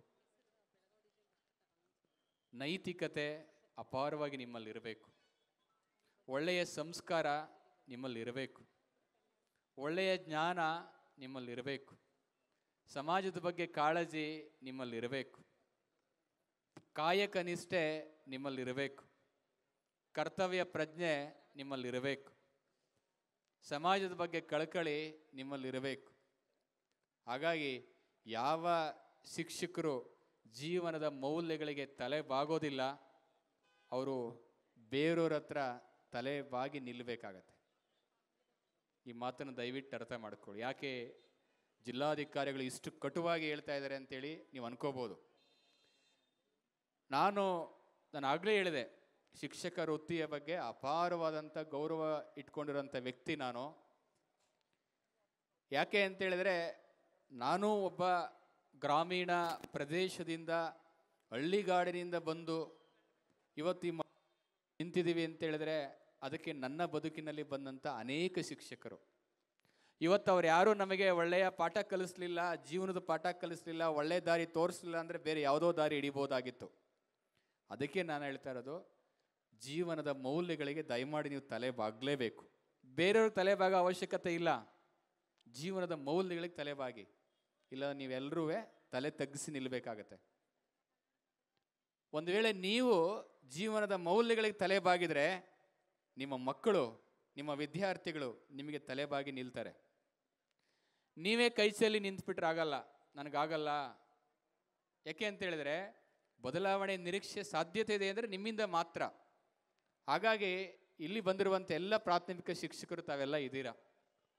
ನಾನು ಒಂದು ಮಾತನ್ನು ಹೇಳಲಿಕ್ಕೆ ಇಚ್ಛೆ ಪಡ್ತೇನೆ. ನಾವು SSLC ಪರೀಕ್ಷೆಯಲ್ಲಿ ರಿಸಲ್ಟ್ ಬಂದಂಥ ಸಂದರ್ಭದಲ್ಲಿ ಎಲ್ಲ ಹೆಡ್ ಮಾಸ್ಟರ್ಗಳದ್ದು ಕೂಡ ಕರೆದು ಒಂದು ಸಭೆಯನ್ನು ಮಾಡ್ತಾ ಇದ್ವಿ. ಸಭೆಯನ್ನು ಮಾಡಬೇಕಾದ್ರೆ ಎಲ್ರದ್ದು ಒಂದೇ ಕೂಗು, ಸರ್ ಫೌಂಡೇಶನ್ ಸರಿ ಇಲ್ಲ, ಫೌಂಡೇಶನ್ ಸರಿ ಇಲ್ಲ ಅಂತೇಳಿ. ನಾವು ಆತ್ಮಾವಲೋಕನ ಮಾಡ್ಕೊಳ್ಬೇಕು. ಅದಾದಮೇಲೆ ನಾನು ನಮ್ಮ ಕಚೇರಿಗೆ 4 ಜನ ಮಕ್ಕಳು ಕರೆಸಿದೆ. ಕನ್ನಡದಲ್ಲಿ ಫೇಲ್ ಆಗಿರುವಂಥ 4 ಜನ ಮಕ್ಕಳನ್ನ BO DDP ಹೇಳಿ ಕರೆಸಿದೆ. ನನ್ನ ಚೇಂಬರಿಗೆ ಕರೆಸಿ 2 ಸೆಂಟೆನ್ಸ್ ಬರೀರಪ್ಪ ಅಂತ ಹೇಳಿದೆ ನಾನು. ನಿಮ್ಗೆ ಏನು ಅನಿಸುತ್ತದು ಬರೀರಿ. ನಿಮ್ಮ ಊರು ಯಾವುದು, ನಿಮ್ಮ ತಂದೆ ತಾಯಿ ಯಾರು, ನೀವೇನು ಆಗ್ಬೇಕಂದಿದ್ರೆ ಜೀವನನ 2 ಲೈನ್ ಬರೀರಿ ಅಂತ ಹೇಳಿದೆ. SSLC ವಿದ್ಯಾರ್ಥಿ 2 ಲೈನನ್ನು ಕನ್ನಡದಲ್ಲಿ ಬರೀಲಿಕ್ಕೆ ಬರಲಿಲ್ಲ. ನಾವು ಯಾಕೆ ಆತ್ಮಾವಲೋಕನ ಮಾಡ್ಕೊಳ್ತಾ ಇಲ್ಲ? ನಾನು ಅದಕ್ಕೆ ಹೇಳ್ತಾ ಇರೋದು, ಯಾರ್ದು ತಪ್ಪು, ಯಾರ್ದು ಇದರಲ್ಲಿ ಜವಾಬ್ದಾರಿ, ಯಾರು ಇದರಲ್ಲಿ ಹೊಣೆಗಾರಿಕೆ, ಯಾರು ಇದರಲ್ಲಿ? ಹಾಗಾಗಿ ನಾನು ಯಾಕೆ ಈ ಮಾತು ಹೇಳ್ತಾ ಇದ್ದಾರೆ, ನನ್ನ ಕೈಲಿ ಆಗಲ್ಲ ಅಂತೇಳಿ ಕೈ ಚೆಲ್ಲಿ ಕುಲ್ತ್ರೆ ಬೇರೆ ಯಾರ ಹತ್ರ ಹೋಗ್ಬೇಕು? ಆ ಮಗು ಎಲ್ಲಿ ಕಲಿಬೇಕು? ಸೊ ಇದನ್ನ ದಯಮಾಡಿ ಅರ್ಥ ಮಾಡ್ಕೋಬೇಕು. ಇಲ್ಲಿ ಬಂದಿರುವಂಥ ಎಲ್ಲ ಪ್ರಾಥಮಿಕ ಶಿಕ್ಷಕರಿದ್ದೀರಾ, ನಾನು ಭಾಳ ಅತ್ಯಂತ ಹೆಮ್ಮೆಯಿಂದ ಹೇಳ್ತೇನೆ, ಒಬ್ಬ ವ್ಯಕ್ತಿ ಅವರ ಬದುಕಿನಲ್ಲಿ ಬರುವಂಥ 100 ಶಿಕ್ಷಕರ ಎಷ್ಟು ಜನ ನೆನಪಲ್ಲಿ ಇಟ್ಕೋತಾರೋ ಗೊತ್ತಿಲ್ಲ. ಆದರೆ ಪ್ರಾರಂಭದಲ್ಲಿ ಪ್ರಾಥಮಿಕ ಶಿಕ್ಷಕರು ಇರ್ತಾರಲ್ಲ, ಅವರ ಹೆಸರನ್ನ ಎಂದಿಗೂ ಕೂಡ ಮರೆಯೋಕ್ಕಾಗಲ್ಲ, ಎಂದಿಗೂ ಕೂಡ ಮರೆಯೋಕ್ಕಾಗಲ್ಲ. ಯಾಕೆ ಅಂತ ಹೇಳಿದ್ರೆ, ಆ ಜೀವನ ಪ್ರಾರಂಭ ಆಗಿರೋದು ಅಲ್ಲಿಂದ. ಪ್ರಾರಂಭಿಸಿದವರ ಬದುಕನ್ನು ಯಾವತ್ತೂ ಕೂಡ ಮರೀಲಿಕ್ಕಾಗಲ್ಲ. ನನಗಿವತ್ತು ನೆನಪಿದೆ, ನಾನು ಪ್ರಾಥಮಿಕ ಶಾಲೆಗೆ ಸೇರುವಂಥ ಸಂದರ್ಭದಲ್ಲಿ ಜವರೇಗೌಡರು ಅಂತ ಹೇಳಿ ನಮ್ಮ ಟೀಚರು, ಪ್ರಾಥಮಿಕ ಶಾಲಾ ಶಿಕ್ಷಕರು ನಮ್ಮ ಮನೆ ಹತ್ರ ಬಂದರು. ಡೇಟ್ ಆಫ್ ಬರ್ತ್ ಕೂಡ ಅಷ್ಟು ಗೊತ್ತಿರಲಿಲ್ಲ. ಕರೆಸಿದ್ರು, ಕರೆಸಿ ಕೈನ ತಲೆ ಮೇಲೆ ಹಾಕಿ ಅಂದರು. ನಮಗೆ ಗೊತ್ತಿಲ್ಲ ಯಾಕಪ್ಪ ಹಾಕ್ತಾರೆ ಅಂತ ಹೇಳಿ. ಆ ಕೈ ಕಿವಿ ಹತ್ರ ಮುಟ್ಟಿದರೆ 6 ವರ್ಷ ಆಗಿದೆ ಅಂತ ಅರ್ಥ. ಅದೇ ಸಿಂಪ್ಟಮ್. ಹಿಂಗೆ ಕೈ ಹಾಕಿದರೆ, ಕಿವಿಗೆ ತಾಗಿದರೆ 6 years is eligible for admission. ಅವರು 4 ವರ್ಷ ನಮ್ಮ ಶಾಲೆಯಲ್ಲಿ ಇದ್ದರು. ಪಾಠ ಮಾಡೋದು ಎಷ್ಟಿತ್ತೋ ಅದಕ್ಕಿಂತಲೂ ಹೆಚ್ಚಾಗಿ ಜೀವನದ ಬಗ್ಗೆ ಆ ಚಿಕ್ಕ ಮಕ್ಕಳಿಗೆ ಹೇಳ್ತಾ ಇದ್ರು. ಕಥೆಗಳನ್ನು ಹೇಳೋದು, ಮಹಾಭಾರತ ಹೇಳೋದು, ರಾಮಾಯಣ ಹೇಳೋದು, ನೈತಿಕತೆ ಮೌಲ್ಯಗಳ ಬಗ್ಗೆ ಪಾಠ ಮಾಡೋದು. ಸೊ ಇದರ ಬಗ್ಗೆ ಕಥೆಗಳು ಹೇಳ್ತಾ ಇದ್ರು. ಇವತ್ತು ಯಾಕೆ ನಾನು ಅವ್ರು ನೆನೆಸ್ಕೋತೀನಿ? ಆ ಜೀವನದ ಮೌಲ್ಯಗಳ ಬಗ್ಗೆ ಅವತ್ತು ಬಿತ್ತಿದಂಥ ಬೀಜ ಇವತ್ತು ನಾನು ಅವ್ರು ನೆನೆಸ್ಕೋತೀನಿ. ಇವತ್ತು ಅವರಿಲ್ಲ, ಬದುಕಿಲ್ಲದೆ ಇರ್ಬೋದು, ಸತ್ತಿರ್ಬೋದು, ಆದರೆ ಇವತ್ತು ಅವರ ವ್ಯಕ್ತಿತ್ವ ನನ್ನ ಮುಂದೆ ಇದೆ. ಅವರು ಭೌತಿಕವಾಗಿ ಬದುಕಿಲ್ಲ, ಆ ವ್ಯಕ್ತಿ ಇಲ್ಲ, ಆದರೆ ಅವ್ರ ವ್ಯಕ್ತಿತ್ವ ನನ್ನ ಜೊತೆ ಇದೆ ಅಂದರೆ ನೀವೆಲ್ಲರೂ ಅರ್ಥ ಮಾಡ್ಕೋಬೇಕು ಒಬ್ಬ ಶಿಕ್ಷಕರ ಪಾತ್ರ ವಿದ್ಯಾರ್ಥಿಯ ಜೀವನದಲ್ಲಿ ಎಷ್ಟಿದೆ ಅಂತೇಳಿ. ವ್ಯಕ್ತಿ ಯಾವತ್ತೋ ಹೋಗ್ಬೋದು, ಆದರೆ ವ್ಯಕ್ತಿತ್ವ ಹೋಗ್ಲಿಕ್ಕೆ ಸಾಧ್ಯ ಇಲ್ಲ. ವ್ಯಕ್ತಿಗೆ ಸಾವಿದೆ ಬಿಟ್ಟರೆ ವ್ಯಕ್ತಿತ್ವಕ್ಕೆ ಸಾವಿಲ್ಲ. ದಯಮಾಡಿ ನೀವೆಲ್ಲ ಅರ್ಥ ಮಾಡ್ಕೊಳ್ಬೇಕು. ಹಾಗಾಗಿ ವ್ಯಕ್ತಿತ್ವವನ್ನು ಹೆಚ್ಚು ರೂಢಿಸ್ಕೊಳ್ಳಿ ಅಂತ ಹೇಳ್ತಾ, ನೀವು ಯಾರು ಕೂಡ ಕೈ ಚೆಲ್ಲಿ ಕೂರಬಾರ್ದು. ನೀವು ಕೈ ಚೆಲ್ಲಿ ಕೂತ್ರಿ ಅಂದರೆ ಮಕ್ಕಳು ಬೇರೆಯವ್ರ ಮುಂದೆ ಕೈ ಕಟ್ಟಿ ನಿಲ್ತಾರೆ, ಬೇರೆಯವರಿಗೆ ಕೈ ಮೇಲು ಮಾಡೋಂಥ ಪರಿಸ್ಥಿತಿನೂ ಬರುತ್ತೆ. ನಿಮ್ಮಿಂದ ಅಪಾರವಾದಂಥ ನಿರೀಕ್ಷೆ ಇದೆ. ಆ ನಿರೀಕ್ಷೆಗೆ ಅನುಗುಣವಾಗಿ ಸಮಾಜ ಕಟ್ಟುವಂಥ ಕೆಲಸವನ್ನು ಮಾಡಬೇಕು ಅಂತ ನಾನು ಹೇಳಿ ನಿಮ್ಮಲ್ಲಿ ವಿನಂತಿಯನ್ನು ಮಾಡ್ಕೋತೇನೆ. 6ನೇ ಅಂಶ ನಾನು ಹೇಳಲಿಕ್ಕೆ ಹೊರಟಿರೋಂಥದ್ದು, ನಾನು ಆಗಲೇ ಹೇಳಿದೆ, ಜೀವನದ ಪಾಠ. ಶಿಕ್ಷಕರಿಗೆ ನಿಮಗೊಂದು ಜವಾಬ್ದಾರಿ ಇದೆ, ನಿಮಗೊಂದು ಸಿಲೆಬಸ್ ಇದೆ. ಆ ಸಿಲೆಬಸ್ ಮುಗಿಸ್ಬೇಕು, ಪಾಠ ಮಾಡಬೇಕು, ಮಾಡೆಲ್ ಕ್ವಶನ್ ಪೇಪರ್ ತಯಾರು ಮಾಡಬೇಕು, ಎಕ್ಸಾಮ್ ಮಾಡಬೇಕು, ವ್ಯಾಲ್ಯುವೇಷನ್ ಮಾಡಬೇಕು, ಎಲ್ಲ ಇದೆ, ಮಾಮೂಲಿ ಇದ್ದೇ ಇರ್ತದೆ. ಅವೆಲ್ಲದರ ಹೊರತಾಗಿ ಜೀವನದ ಪಾಠ ಇದೆಯಲ್ಲ, ಅದು ಬಹಳ ಮುಖ್ಯ. ಪುಸ್ತಕದ ಪಾಠವನ್ನು ಯಾರು ಬೇಕಾದರೂ ಮಾಡ್ಬೋದು, ಆದರೆ ಜೀವನದ ಪಾಠವನ್ನು ಎಲ್ರಿಗೂ ಮಾಡೋಕ್ಕೆ ಸಾಧ್ಯ ಇಲ್ಲ. ನೀವು ಜೀವನದ ಪಾಠ ಮಾಡಬೇಕಂದ್ರೆ ನಿಮಗೆ ಜೀವನದ ಬಗ್ಗೆ ಅಪಾರವಾದಂಥ ಪ್ರೀತಿ ಇರಬೇಕು, ಪ್ರೇಮ ಇರಬೇಕು, ಕಾಳಜಿ ಇರಬೇಕು, ಅನುಭವ ಇರಬೇಕು. ಇವೆಲ್ಲ ಇದ್ದರೆ ಜೀವನದ ಪಾಠವನ್ನು ಮಕ್ಕಳಿಗೆ ಹೇಳ್ಕೊಡೋಕ್ಕೆ ಸಾಧ್ಯ ಆಗುತ್ತೆ. ಆ ದೃಷ್ಟಿಯಿಂದ ಇವತ್ತು ನಾವೆಲ್ಲರೂ ನಮ್ಮ ಮಕ್ಕಳಿಗೆ ಏನು ಹೇಳ್ತೀವಿ ಅಂದರೆ, ಪಾಠ ಮಾಡಬೇಕಾದ್ರೆ ಈ ಕ್ವಶನ್ ಇಂಪಾರ್ಟೆಂಟು, ಈ ಪಾಠ ಇಂಪಾರ್ಟೆಂಟು, ಈ ಪ್ಯಾರ ಇಂಪಾರ್ಟೆಂಟು, ಇದು ಮಾತ್ರ ಕ್ವಶನ್ಸ್ ಬರ್ಬೋದು ಅಂತ ಹೇಳ್ತೀವಿ. ಹೌದಾನೆ? ನನ್ನ ಪ್ರಕಾರ ಪಠ್ಯದಲ್ಲಿ ಯಾವ ಪಾಠ ಇಂಪಾರ್ಟೆಂಟ್ ಅಂತ ಹೇಳೋದಲ್ಲ, ಪಠ್ಯದಲ್ಲಿ ಯಾವ ಕ್ವಶನ್ ಇಂಪಾರ್ಟೆಂಟ್ ಅಂತ ಹೇಳೋದಲ್ಲ. ನಿಮಗೆ ಯಾವುದು ಇಂಪಾರ್ಟೆಂಟ್ ಆಗಬೇಕು? ಯಾರಾದರೂ ಹೇಳ್ತೀರಾ? ಯಾವ ಕ್ವಶನ್ ಇಂಪಾರ್ಟೆಂಟ್ ಅಂತ ಹೇಳೋದು ಮುಖ್ಯನೋ, ನಿಮಗೆ ಇಂಪಾರ್ಟೆಂಟ್ ಯಾವುದು? ಆ ವಿದ್ಯಾರ್ಥಿಯ ಜೀವನ ಇಂಪಾರ್ಟೆಂಟ್ ನಿಮಗೆ. ಆ ಕ್ವಶನ್ ಇಂಪಾರ್ಟೆಂಟ್ ಅಂತ ನಾನೇನು ಹೇಳಕ್ಕೆ ಇಚ್ಛೆ ಪಡ್ತೇನೆ ಅಂದರೆ, ಒಂದು ವೇಳೆ ನೀವು ಬರೀ ಆ ಪ್ರಶ್ನೆ ಇಂಪಾರ್ಟೆಂಟು, ಈ ಕ್ವಶನ್ ಇಂಪಾರ್ಟೆಂಟ್ ಅಂತ ಮಾತ್ರ ನೀವು ಹೇಳೋದಕ್ಕಿಂತ ಜೀವನದ ಆ ವಿದ್ಯಾರ್ಥಿಯ ವ್ಯಕ್ತಿತ್ವ, ವಿದ್ಯಾರ್ಥಿಯ ಜೀವನ ಇಂಪಾರ್ಟೆಂಟ್ ಆಗಬೇಕು. ಒಂದು ವೇಳೆ ನಿಮಗೆ ಆ ಸ್ಟೂಡೆಂಟ್ ಲೈಫ್ ನಿಮಗೆ ಇಂಪಾರ್ಟೆಂಟ್ ಆಗಲಿಲ್ಲ ಅಂದರೆ ಆ ಸ್ಟೂಡೆಂಟ್ ಜೀವನದಲ್ಲಿ ನೀವು ಯಾವತ್ತಿಗೂ ಕೂಡ ಇಂಪಾರ್ಟೆಂಟ್ ಆಗಲಿಕ್ಕೆ ಸಾಧ್ಯ ಇಲ್ಲ. ಸೊ ಹಾಗಾಗಿ ದಯವಿಟ್ಟು ತಾವೆಲ್ಲ ಅದನ್ನು ಅರ್ಥೈಸ್ಕೊಳ್ಬೇಕು ಅಂತ ನಾನು ಹೇಳಲಿಕ್ಕೆ ಇಚ್ಛೆ ಪಡ್ತೇನೆ. ನಾನು ಆಗಲೇ ಹೇಳ್ದಂಗೆ ಪ್ರೈಮರಿ ಶಿಕ್ಷಣ ಅನ್ನುವಂಥದ್ದು ಒಂದು ವಿದ್ಯಾರ್ಥಿಯ ಬದುಕಿನ ತಳಮಟ್ಟ, ಫೌಂಡೇಶನ್. ಒಂದು ಮನೆಯನ್ನು ಸದೃಢವಾಗಿ ಕಟ್ಟಬೇಕಂದ್ರೆ ಆ ಮನೆಯಲ್ಲಿ ಫೌಂಡೇಶನ್ಸ್ ಚೆನ್ನಾಗಿರಬೇಕು. ಚೆನ್ನಾಗಿ ಫೌಂಡೇಶನ್ಸ್ ಹಾಕಿದರೆ ಮಾತ್ರ ಮನೆ ನೂರಾರು ವರ್ಷ ಇರ್ಲಿಕ್ಕೆ ಸಾಧ್ಯ. ಫೌಂಡೇಶನ್ನೇ ಸರಿ ಇಲ್ಲ ಅಂದರೆ ಕಷ್ಟ ಆಗತ್ತೆ. ನಾವು ಮನೆ ಕಟ್ಟಬೇಕಾದ್ರೆ ಸಾಯಿಲ್ ಟೆಸ್ಟ್ ಮಾಡ್ತೀವಿ, ಗೊತ್ತಿದೆಯಾ? ಬಿಲ್ಡಿಂಗ್ ಕಟ್ಟಬೇಕಾದ್ರೆ ಸಾಯಿಲ್ ಟೆಸ್ಟ್ ಮಾಡ್ತೀವಿ. ಏನಕ್ಕೆ ಸಾಯಿಲ್ ಟೆಸ್ಟ್ ಮಾಡ್ತೀವಿ? ಎಷ್ಟು ಅಡಿ ಡೆಪ್ತು ಫೌಂಡೇಶನ್ ತೆಗಿಬೇಕು, ಬಿಲ್ಡಿಂಗನ್ನು ಯಾವ ರೀತಿ ಕಟ್ಟಬೇಕು ಅಂತೇಳಿ. ಒಂದು ಮನೆಯನ್ನು ಕಟ್ ಮಾಡಿ ನಾವು ಸಾಯಿಲ್ ಕಟ್ಟಬೇಕಾದ್ರೆ ಸಾಯಿಲ್ ಟೆಸ್ಟ್ ಮಾಡೋದ್ರಿಂದ ನಾವು ಹಾಕಿಕೊಡುವಂಥ ವಿದ್ಯಾರ್ಥಿಯ ಭದ್ರವಾದಂಥ ಬದುಕಿಗೆ ಬುನಾದಿ ಆಗಬೇಕಂದ್ರೆ ನಿಮ್ಮ ಫೌಂಡೇಶನ್ ಹೇಗಿರಬೇಕು ಅನ್ನೋದು ನೀವೇ ಆತ್ಮವಿಶ್ಲೇಷಣೆ ತಾವೆಲ್ಲ ಮಾಡಬೇಕು ಅಂತ ನಾನು ಹೇಳಲಿಕ್ಕೆ ಇಚ್ಛೆ ಪಡ್ತೇನೆ. ಹಾಗಾಗಿ ತಾವೆಲ್ಲರೂ ಕೂಡ ಒಂದು ಗುರುತರ ಜವಾಬ್ದಾರಿಯನ್ನು ಇಟ್ಕೊಂಡಿರೋದ್ರಿಂದ ಇವತ್ತು ನಾವೆಲ್ಲ ನೋಡ್ತಾ ಇರ್ತೀವಿ, ಶಾಲೆ ಬಿಟ್ಟ ಮಕ್ಕಳು ಅಂತೇಳಿ. ಎಷ್ಟೋ ಶಿಕ್ಷಕರು ಕೂಡ ಅಟೆಂಡೆನ್ಸ್ ಇಂಪಾರ್ಟೆಂಟ್, ಪಾಠ ಮಾಡೋದಕ್ಕಿಂತ ಹಾಜರಾತಿ ತಗೊಳ್ಳೋದು ಇಂಪಾರ್ಟೆಂಟ್. ನಾನೊಂದು ಸಣ್ಣ ಅನುಭವವನ್ನು ಹೇಳ್ತೀನಿ. ಕಾಲೇಜ್ದು ಬಿಡಿ, ಇದು ಕಾಲೇಜಲ್ಲಿ ಇರೋಂಥ ಸಣ್ಣ ಅನುಭವ. ಅದನ್ನು ನಾವೆಲ್ಲರೂ ಅಳವಡಿಸ್ಕೊಂಡ್ರೆ ಎಷ್ಟು ಅಮೂಲ್ಯ ಅನ್ನೋದಕ್ಕೆ. ನಾನು ಡಿಗ್ರಿ ಓದಬೇಕಾದ್ರೆ ನಮಗಲ್ಲಿ ಒಬ್ಬರು ಲೆಕ್ಚರ್ ಇದ್ದರು, ಅರನ್ ಅಂತೇಳಿ ಅವ್ರ ಹೆಸರು. HARAN, ಅರನ್ ಅಂತ ಹೇಳಿ ಹೆಸರು. ಬಂದಾಗ ಅವರೆಲ್ಲ ಅಟೆಂಡೆನ್ಸ್ ಬುಕ್ ಇಟ್ಕೊಂಡ್ಬರೋರು ಎಲ್ಲರೂ. ಇವರು ಅಟೆಂಡೆನ್ಸ್ ಬುಕ್ ತರೋರು, ತಂದು ನನ್ನ ಕೈಲಿ ಕೊಡೋರು. ನನ್ನ ಕೈಲಿ ಅಟೆಂಡೆನ್ಸ್, ನಾನು ಯಾವತ್ತೂ ಕೂಡ ಮೊದಲನೇ ಬೆಂಚಿನ ಮೊದಲನೇ ವಿದ್ಯಾರ್ಥಿ, ಯಾವಾಗಲೂ ತಂದು ನನ್ನ ಕೈಲಿ ಕೊಡೋರು. ನಮ್ಮ ಫ್ರೆಂಡ್ಸಿಗೆಲ್ಲ ಅಸೂಯೆ ಜಾಸ್ತಿ, ನನಗೆ ಕೊಡ್ತಾರಲ್ಲ ಅಂತ.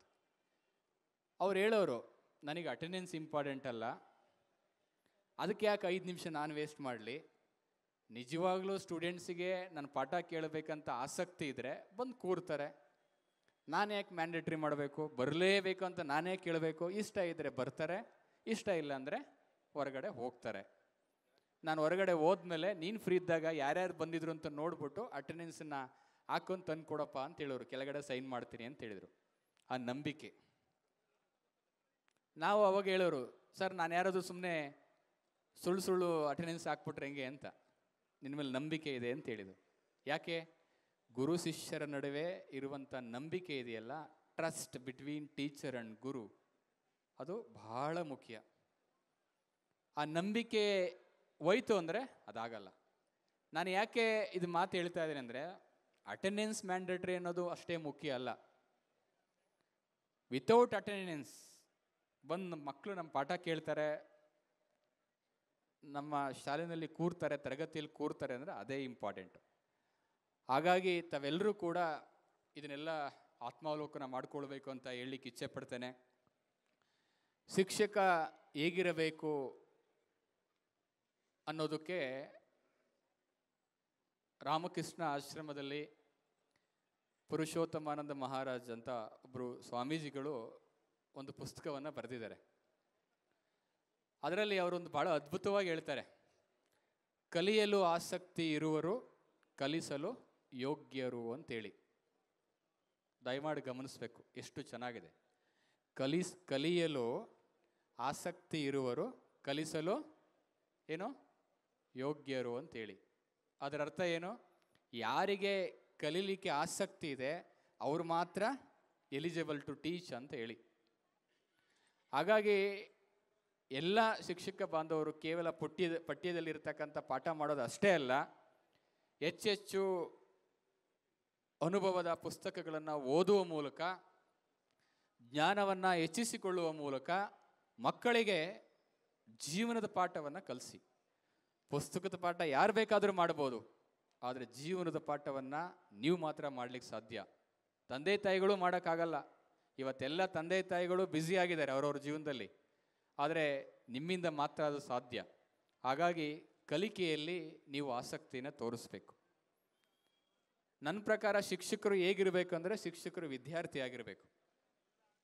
Teacher must be a student. Teacher student ಆಗದ ಹೊರತು ಟೀಚರ್ ಆಗಲಿಕ್ಕೆ ಸಾಧ್ಯ ಇಲ್ಲ. ಹಾಗಾಗಿ you must be a teacher, you must be a student, then only you are eligible to become teacher. ಹಾಗಾಗಿ ಶಿಕ್ಷಕ ವಿದ್ಯಾರ್ಥಿ ಆಗಿರಬೇಕು. ಕಲಿಯಲು ಆಸಕ್ತಿ ಇರುವರು ಕಲಿಸಲು ಯೋಗ್ಯರು ಅನ್ನುವಂಥ ಮಾತನ್ನು ತಮಗೆಲ್ಲರಿಗೂ ಕೂಡ ಹೇಳಲಿಕ್ಕೆ ಇಚ್ಛೆ ಪಡ್ತೇನೆ. ಆತ್ಮಾವಲೋಕನ ಮಾಡ್ಕೊಳ್ಳಿಕ್ಕೆ, ವಿಶ್ಲೇಷಣೆಯನ್ನು ಮಾಡ್ಕೊಳ್ಳಿಕ್ಕೆ, ಆತ್ಮ ವಿಮರ್ಶೆಯನ್ನು ಮಾಡ್ಕೊಳ್ಳಿಕ್ಕೆ ತಾವು ಯಾವತ್ತೂ ಕೂಡ ಮುಂದೆ ಇರಬೇಕು ಅಂತ ನಾನು ಹೇಳಲಿಕ್ಕೆ ಇಚ್ಛೆ ಪಡ್ತಾ, ಹೆಚ್ಚೆಚ್ಚು ಪುಸ್ತಕಗಳನ್ನು ಓದಬೇಕು. ಭಾಳ ಮುಖ್ಯವಾಗಿ ನಿಮ್ಮಲ್ಲಿ ಒಂದು ತಾಳ್ಮೆ ಇರಬೇಕು, ವಿವೇಕ ಇರಬೇಕು. ಅವೆಲ್ಲವನ್ನು ಕೂಡ ರೂಢಿಸ್ಕೊಳ್ಳುವಂಥ ಕೆಲಸ ಕಾರ್ಯಗಳನ್ನು ಮಾಡಿ ಅಂತ ಹೇಳ್ತಾ, ಯಾವತ್ತೂ ಕೂಡ ನಮ್ಮ teachers ಹೆಂಗಿರಬೇಕಂದ್ರೆ morally and ethically strong ಆಗಿರಬೇಕು. ಮಾರಲಿ ಎಥಿಕಲಿ ಸ್ಟ್ರಾಂಗ್ ಆಗಿಲ್ಲ ಅಂತೇಳಿದರೆ ನಾವೇನು ಕೂಡ ಮಾಡಲಿಕ್ಕೆ ಸಾಧ್ಯ ಇಲ್ಲ. ಭಾಳ ಮುಖ್ಯವಾಗಿ ಯಾವತ್ತೂ ನಮ್ಮ ಮನಸ್ಸೇನಿದೆ, ಮನಸ್ಸು ಯಾವತ್ತೂ ಮಲಿನ ಆಗಬಾರ್ದು ಅಂತ ನಾನು ಹೇಳ್ತಾ, ಟೀಚರ್ ಯಾವತ್ತೂ ಕೂಡ ಪಾಸಿಟಿವ್ ಥಿಂಕರ್ ಆಗಿರಬೇಕೇ ವಿನಃ ಪಾವರ್ಟಿ ಥಿಂಕರ್ ಆಗಿರಬಾರ್ದು. ಯಾವತ್ತೂ ನೋಡ್ತಾ ಇರ್ತೀವಿ ನಾವು, ನಮ್ಮ ಆಲೋಚನೆಗಳು ನಮ್ಮ ಮನುಷ್ಯನ ಜೀವನದಲ್ಲಿ ದಿನಕ್ಕೆ. ಆ ದೃಷ್ಟಿಯಿಂದ ತಾವೆಲ್ಲರೂ ಕೂಡ ರೈಟ್ ಕೈಂಡ್ ಆಫ್ ಆಟಿಟ್ಯೂಡನ್ನು ಬೆಳೆಸ್ಕೊಳ್ತಾ, ಒಳ್ಳೆಯ ಜೀವನದ ಮೌಲ್ಯಗಳನ್ನು ಅಳವಡಿಸ್ಕೊಳ್ತಾ, ಒಳ್ಳೆಯ ನೈತಿಕ ಮೌಲ್ಯಗಳನ್ನು ಅಳವಡಿಸ್ಕೊಳ್ತಾ, ಒಳ್ಳೆಯ ಮಾನವೀಯ ಮೌಲ್ಯಗಳನ್ನು ಅಳವಡಿಸ್ಕೊಳ್ತಾ, ನಾವು ಯಾವತ್ತೂ ಕೂಡ,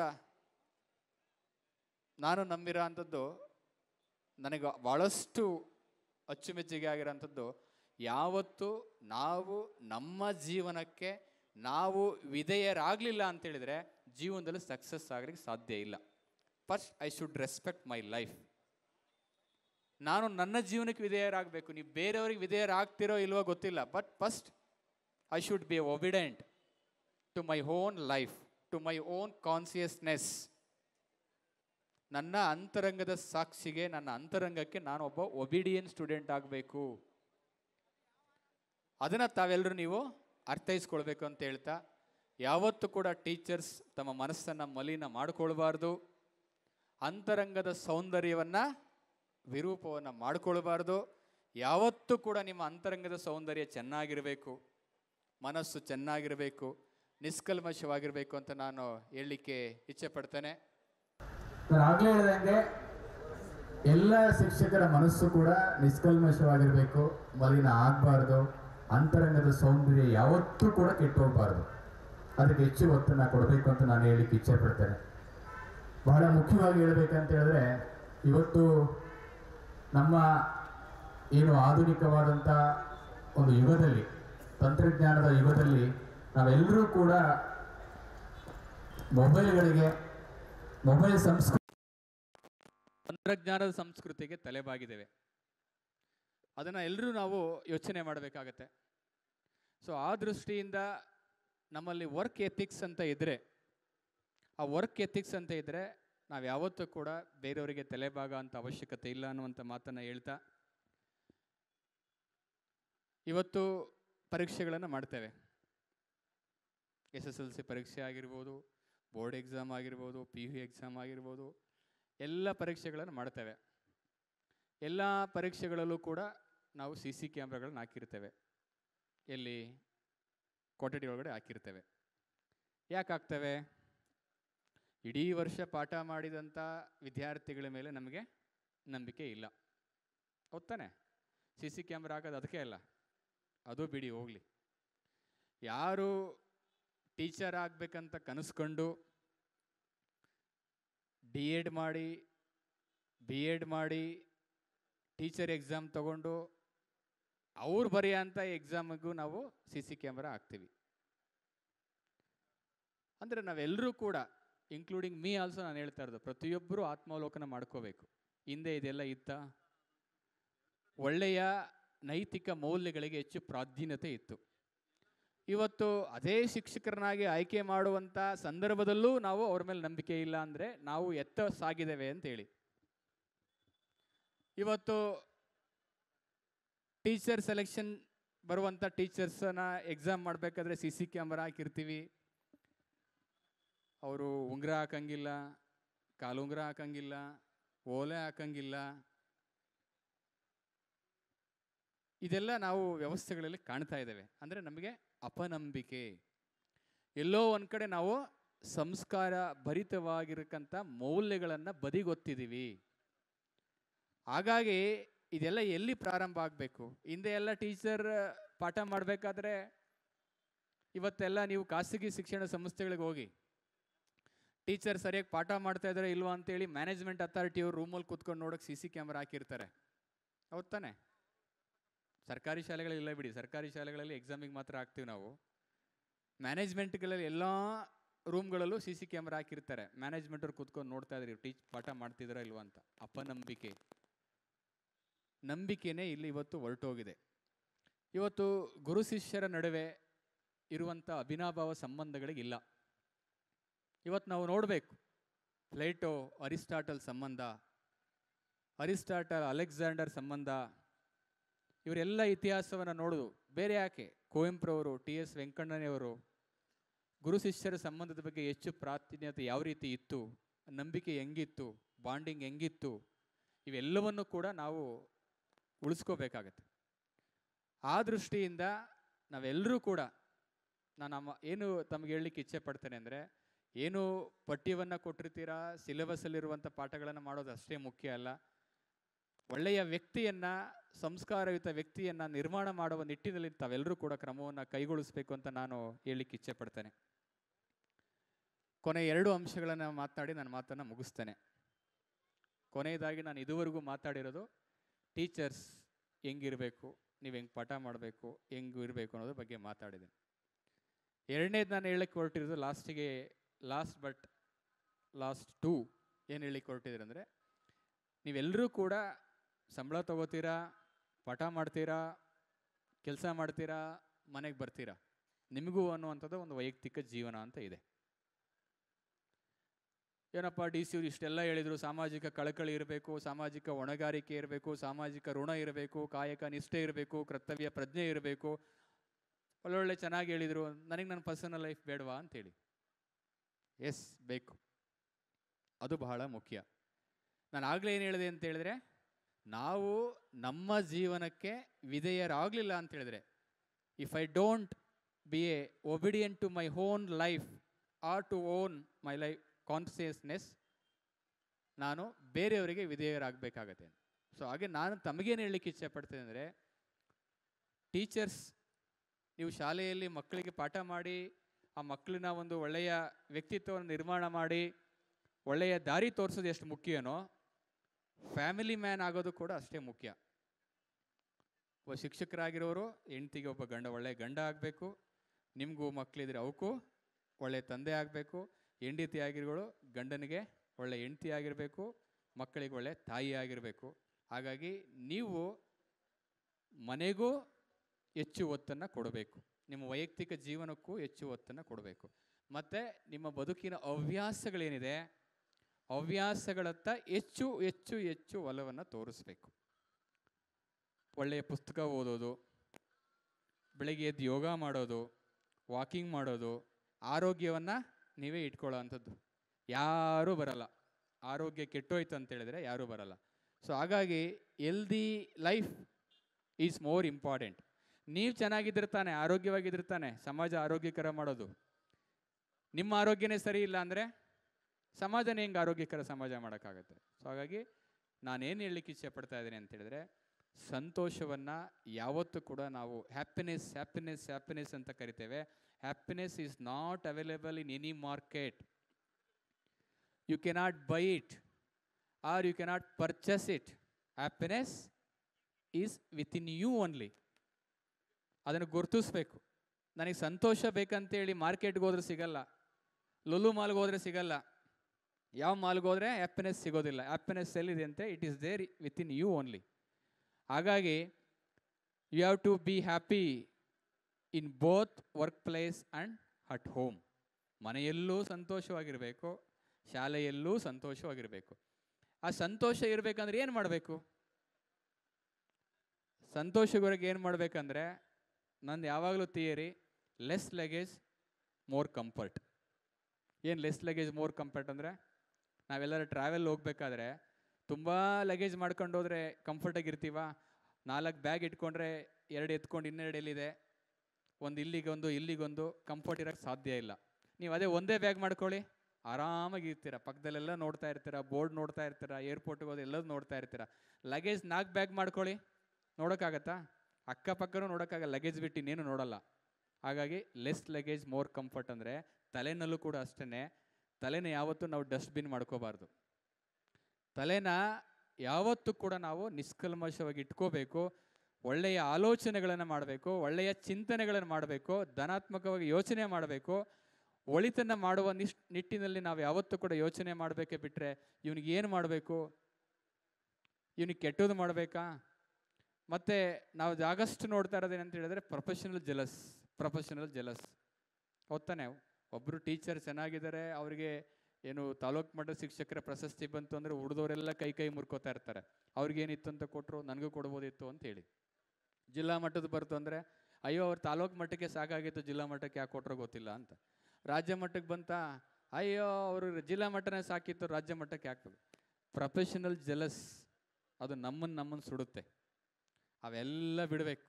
ನಾವು ಯಾವತ್ತೂ ಕೂಡ ನಮ್ಮಲ್ಲಿರುವಂಥ ಚಿಂತನೆಗಳು ಯಾವತ್ತೂ ಕೂಡ ಒಳ್ಳೆಯ ದಾರಿನಲ್ಲಿ ಇರಬೇಕು ಅಂತ ನಾನು ಹೇಳಲಿಕ್ಕೆ ಇಚ್ಛೆ ಪಡ್ತೇನೆ. ಹಾಗಾಗಿ person who is not happy in work place cannot be happy at home. ಯಾರು ತಮ್ಮ ಕೆಲಸದ ಸ್ಥಾನದಲ್ಲಿ ಸಂತೋಷವಾಗಿರ್ಲಿಕ್ಕೆ ಸಾಧ್ಯ ಇಲ್ಲ, ಅವನ ಮನೆಯಲ್ಲೂ ಸಂತೋಷವಾಗಿರೋಕ್ಕೆ ಸಾಧ್ಯ ಇಲ್ಲ. ಯಾರು ಮನೆಯಲ್ಲಿ ಸಂತೋಷವಾಗಿರ್ತಾರೆ, ಕೆಲಸದಲ್ಲೂ ಸಂತೋಷವಾಗಿರ್ತಾರೆ. ಯಾರು ಮನೆಯಲ್ಲಿ ಗಲಾಟೆ ಮಾಡ್ಕೊಂಡು ಹೆಂಡತಿ ಜೊತೆ, ಗಂಡ ಹೆಂಡತಿ ಜೊತೆ, ಮಕ್ಕಳ ಜೊತೆ ಇಟ್ಕೊಂಡಿರ್ತಾರೆ, ಅವರು ಕೆಲಸದಲ್ಲಿ ಬಂದರೂ ಅದೇ ಯೋಚನೆ ಮಾಡ್ತಿರ್ತಾರೆ. ಹಾಗಾಗಿ ನಾವೆಲ್ಲ ಈ ಮೊಬೈಲ್ ಸಂಸ್ಕೃತಿಯನ್ನು ಕಡಿಮೆ ಮಾಡಿ ಪುಸ್ತಕದ ಸಂಸ್ಕೃತಿಯನ್ನು ಹೆಚ್ಚು ಮಾಡ್ಕೋಬೇಕು. ಯಾಕೆ ಅಂದರೆ ಮೊಬೈಲ್ ಬಂದು ಇವತ್ತು ಹೆಂಗಾಗಿದೆ ಅಂತ ಹೇಳಿದ್ರೆ, ಇವತ್ತು ನಮ್ಮ ಅವಿಭಕ್ತ ಕುಟುಂಬ ಸಂಬಂಧಗಳೆಲ್ಲ ಹೊರಟೋಗಿದೆ. ಹಿಂದೆ ಎಲ್ಲ ಅವಿಭಕ್ತ ಕುಟುಂಬ ಅಂದರೆ ತಾತ, ಅಜ್ಜಿ, ಚಿಕ್ಕಪ್ಪ, ದೊಡ್ಡಪ್ಪ, ಅವರೆಲ್ಲರೂ ಒಟ್ಟಿಗೆ ಇರ್ತಿದ್ರು. ಇವತ್ತು ಅವಿಭಕ್ತ ಕುಟುಂಬದ ಡೆಫಿನೇಷನ್ಸ್ ಚೇಂಜ್ ಆಗಿದೆ. ಗಂಡ ಹೆಂಡತಿ ಇದ್ದರೆ ಅದು ಅವಿಭಕ್ತ ಕುಟುಂಬ. ಈಗ ಆ ಥರ ನಾವು ಚೇಂಜ್ ಮಾಡಿದ್ವಿ. ಗಂಡ ಹೆಂಡತಿ ಇದ್ರಲ್ಲ, ಗಂಡ ಹೆಂಡತಿ ಅನ್ಯೂನ್ಯವಾಗಿದ್ದರೆ ಮಾತ್ರ ಅದು ಅವಿಭಕ್ತ ಕುಟುಂಬ. ಆವಾಗ ಗಂಡ ಹೆಂಡತಿ ಮಕ್ಕಳಿದ್ರೆ ಮಾತ್ರ ವಿಭಕ್ತ ಕುಟುಂಬ ಅಂತ ಕರಿತಿದ್ರು. ಈಗ ಅವಿಭಕ್ತ ಕುಟುಂಬ ಡೆಫಿನೇಷನ್ ಚೇಂಜ್ ಆಗಿದೆ. ಗಂಡ ಹೆಂಡತಿ ಅನ್ಯೂನ್ಯವಾಗಿದ್ದರೆ ಅದು ಅವಿಭಕ್ತ ಕುಟುಂಬ ಅಂತೇಳಿ. ಯಾಕೆ? ಇವತ್ತು ತಂದೆ ತಾಯಿಗಳು, ನಾನು ಅಲ್ಲಿಗೆ ಬಂದೆ, ನೆಕ್ಸ್ಟ್ ಅಲ್ಲಿಗೆ ಬರ್ತಾ ಇದ್ದೀನಿ. ನೀವು ನಿಮ್ಮ ಮಕ್ಕಳಿಗೆ ತಂದೆ ತಾಯಿಗಳು, ಹೊತ್ತಾನೆ? ನೀವು ನಿಮ್ಮ ಮಕ್ಕಳಿಗೆ ತಂದೆ ತಾಯಿಗಳು, ನಿಮ್ಮ ತಂದೆ ತಾಯಿಗಳಿಗೆ ನೀವು ಮಕ್ಕಳು ತಾನೆ. ಹಾಗಾಗಿ ತಂದೆ ತಾಯಿಗಳನ್ನು ಇವತ್ತು ನಾವು ಈ ಪ್ರಪಂಚದಲ್ಲಿ ತಂದೆ ತಾಯಿಗಳಿಗಿಂತ ಮಿಗಿಲಾದ ಶಕ್ತಿ ಯಾವುದೂ ಇಲ್ಲ ಅಂತ ನಾವು ಎಲ್ಲರೂ ಕೂಡ ಎದೆ ಮಟ್ಕೊಂಡು ಹೇಳ್ಬೇಕು. ಯಾಕೆ ಅಂತ ಹೇಳಿದ್ರೆ, ತಂದೆ ತಾಯಿನ ಯಾವತ್ತು ನಾವು ಗೌರವಿಸ್ತೇವೆ, ತಂದೆ ತಾಯಿನ ಯಾವತ್ತು ನಾವು ಪೂಜಿಸ್ತೇವೆ, ಅವ್ರು ಖಂಡಿತವಾಗಲೂ ಕೂಡ ಒಳ್ಳೆಯ ಸಂಸ್ಕಾರಯುತ ವ್ಯಕ್ತಿ ಆಗಲಿಕ್ಕೆ ಸಾಧ್ಯ ಇದೆ. ಇವತ್ತು ನಮ್ಮ ಮೊಬೈಲ್ ಸಂಸ್ಕೃತಿ ಬಂದು ನಾವೆಲ್ಲ ಮೊಬೈಲ್ನಲ್ಲಿ ಬ್ಯುಸಿ ಆಗಿರ್ತೀವಿ. ಕೆಲಸ ಮಾಡಿ ಮನೆಗೆ ಬಂದರೂ ಮೊಬೈಲಲ್ಲಿ ನಾವು ಮಾತನಾಡ್ತೇವೆ, ಯಾರಿಗೋ ಮೆಸೇಜ್ ಮಾಡ್ತೇವೆ. ಅದೇ ಮನೆ ಒಳಗಡೆ 5 ಅಡಿ 10 ಅಡಿ ದೂರದಲ್ಲಿರುವಂಥ ಮಕ್ಕಳ ಜೊತೆ ಮಾತಾಡೋಕ್ಕೆ ನಮಗೆ ಸಮಯ ಇರಲ್ಲ. ತಂದೆ ತಾಯಿ ಜೊತೆ ಮಾತಾಡೋಕ್ಕೆ ನಮ್ಗೆ ಸಮಯ ಇರಲ್ಲ. ಹೆಂಡತಿ ಜೊತೆ ಮಾತಾಡೋಕ್ಕೆ ಸಮಯ ಇರಲ್ಲ. ಗಂಡನ ಜೊತೆ ಮಾತಾಡೋಕ್ಕೆ ನಮ್ಗೆ ಸಮಯ ಇರಲ್ಲ. 500 ಕಿಲೋಮೀಟರ್, 5,000 ಕಿಲೋಮೀಟರ್, 1,000 ಕಿಲೋಮೀಟರ್ ದೂರದಲ್ಲಿರೋಂಥ ವ್ಯಕ್ತಿ ಜೊತೆ ನಾವೇನು ಮಾಡ್ತೇವೆ? ಮಾತನಾಡ್ತೇವೆ. 200 ಕಿಲೋಮೀಟರ್ 2 ಅಡಿ ದೂರದಲ್ಲಿರೋರು ಮರಿತೇವೆ, 5 ಅಡಿ ದೂರದಲ್ಲಿರೋ ಮರಿತೇವೆ. 500 ಕಿಲೋಮೀಟರ್ ದೂರದಲ್ಲಿರೋ ಜೊತೆ ನಾವೇನು ಮಾಡ್ತೇವೆ? ಮಾತನಾಡ್ತೇವೆ. ಇವೆಲ್ಲವೂ ಕೂಡ ಬದಲಾಗಬೇಕಾಗತ್ತೆ. ಹಾಗಾಗಿ ಕೊನೆಗೆ ನಾನು ಹೇಳಲಿಕ್ಕೆ ಇಚ್ಛೆ ಪಡೋದು, ವ್ಯಾಲ್ಯೂಸ್ಗೆ ಹೆಚ್ಚು ಒತ್ತನ್ನು ಕೊಡಿ ಅಂತ ನಾನು ಹೇಳಲಿಕ್ಕೆ ಇಚ್ಛೆ ಪಡ್ತಾ, ಕೊನೆಯದಾಗಿ ಒಂದೇ ಒಂದು ಮಾತನ್ನು ಹೇಳಿ ನಾನು ಮಾತನ್ನು ಮುಗಿಸ್ತೇನೆ. ತಾವೆಲ್ಲ ಹೆಸರು ಕೇಳಿರ್ಬೋದು, ಅಲೆಕ್ಸಾಂಡರ್. ನಾನು ಆಗಲೇ ಹೇಳಿದೆ,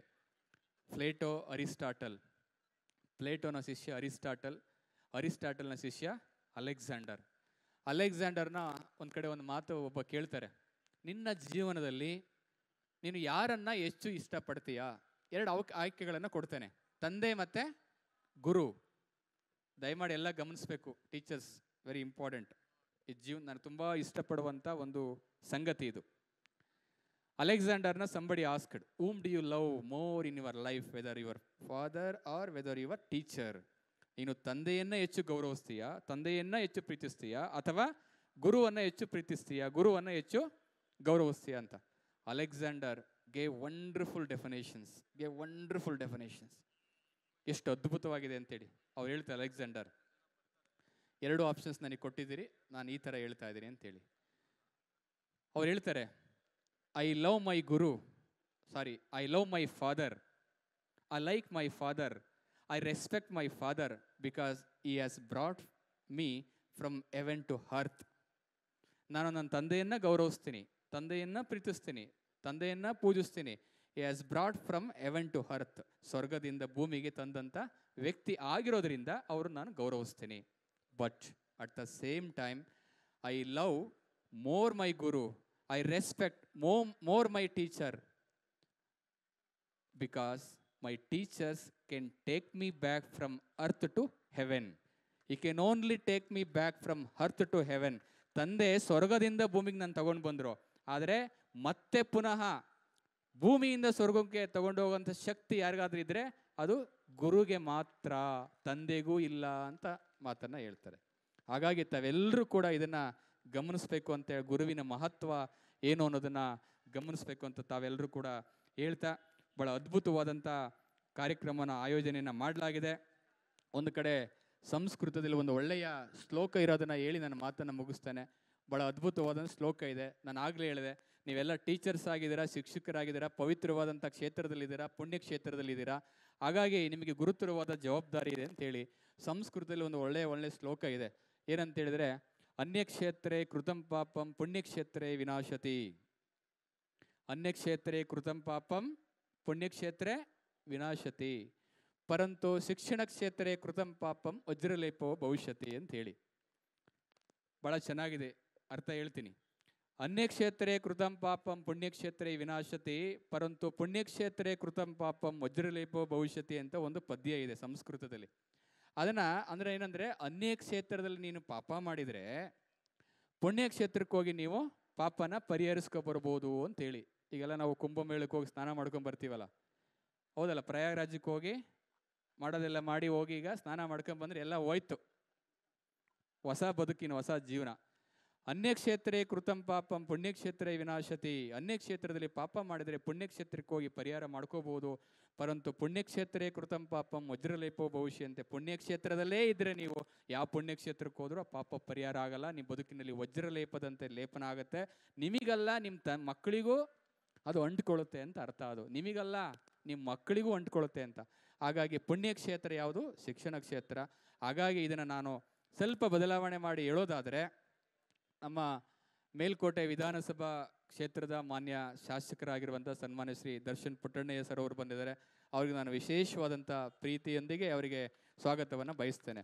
ಹಾಗಾಗಿ ಈ ಒಂದು ಸಂಸ್ಕೃತದ ಶ್ಲೋಕವನ್ನು ಪ್ರತಿಯೊಬ್ಬರು ಕೂಡ ನಿಮ್ಮ ಮನಸ್ಸಿನಲ್ಲಿ ಇಟ್ಕೊಳ್ಳಿ ಅಂತ ಹೇಳ್ತಾ, ನೀವೇನಾದರೂ ಶಿಕ್ಷಣ ಕ್ಷೇತ್ರದಲ್ಲಿದ್ದು ಲೋಪ ಮಾಡಿದರೆ, ಪಾಪ ಮಾಡಿದರೆ, ಇದು ನಿಮಗಲ್ಲ, ನಿಮ್ಮ ಮಕ್ಕಳಿಗೂ ಕೂಡ ಅಂಟ್ಕೊಳ್ಳುತ್ತೆ ಅಂತ ಹೇಳ್ತಾ, ಅನ್ಯಕ್ಷೇತ್ರೇ ಕೃತಂ ಪಾಪಂ ಪುಣ್ಯಕ್ಷೇತ್ರೇ ವಿನಾಶತಿ, ಪರಂತು ಶಿಕ್ಷಣ ಕ್ಷೇತ್ರೇ ಕೃತಂ ಪಾಪಂ ವಜ್ರಲೇಪೋ ಭವಿಷ್ಯತಿ ಅನ್ನುವಂಥ ಮಾತನ್ನು ಹೇಳುವ ಮೂಲಕ ನನ್ನ ಮಾತಿಗೆ ವಿರಾಮವನ್ನು ಇಡ್ತೇನೆ. ಎಲ್ರಿಗೂ ಧನ್ಯವಾದಗಳು. ಇಷ್ಟು ಸಾವಕಾಶವಾಗಿ ನಾನು 2 ಮಾತುಗಳನ್ನು ಆಲಿಸಿದ್ದಕ್ಕೆ ತಮ್ಮ ಮನಸ್ಸಿಗೆ ಏನಾದರೂ ಬೇಸರ ಆಗಿದರೆ ದಯಮಾಡಿ ಕ್ಷಮೆ ಇರಲಿ ಅಂತ ಹೇಳ್ತಾ, ನಾನು ವೈಯಕ್ತಿಕವಾಗಿ ಏನು ಮಾತನಾಡಿಲ್ಲ. ಹಾಗಾಗಿ ನನ್ನ ಮಾತನ್ನು ಮುಗಿಸ್ತೇನೆ. ನಮಸ್ಕಾರ.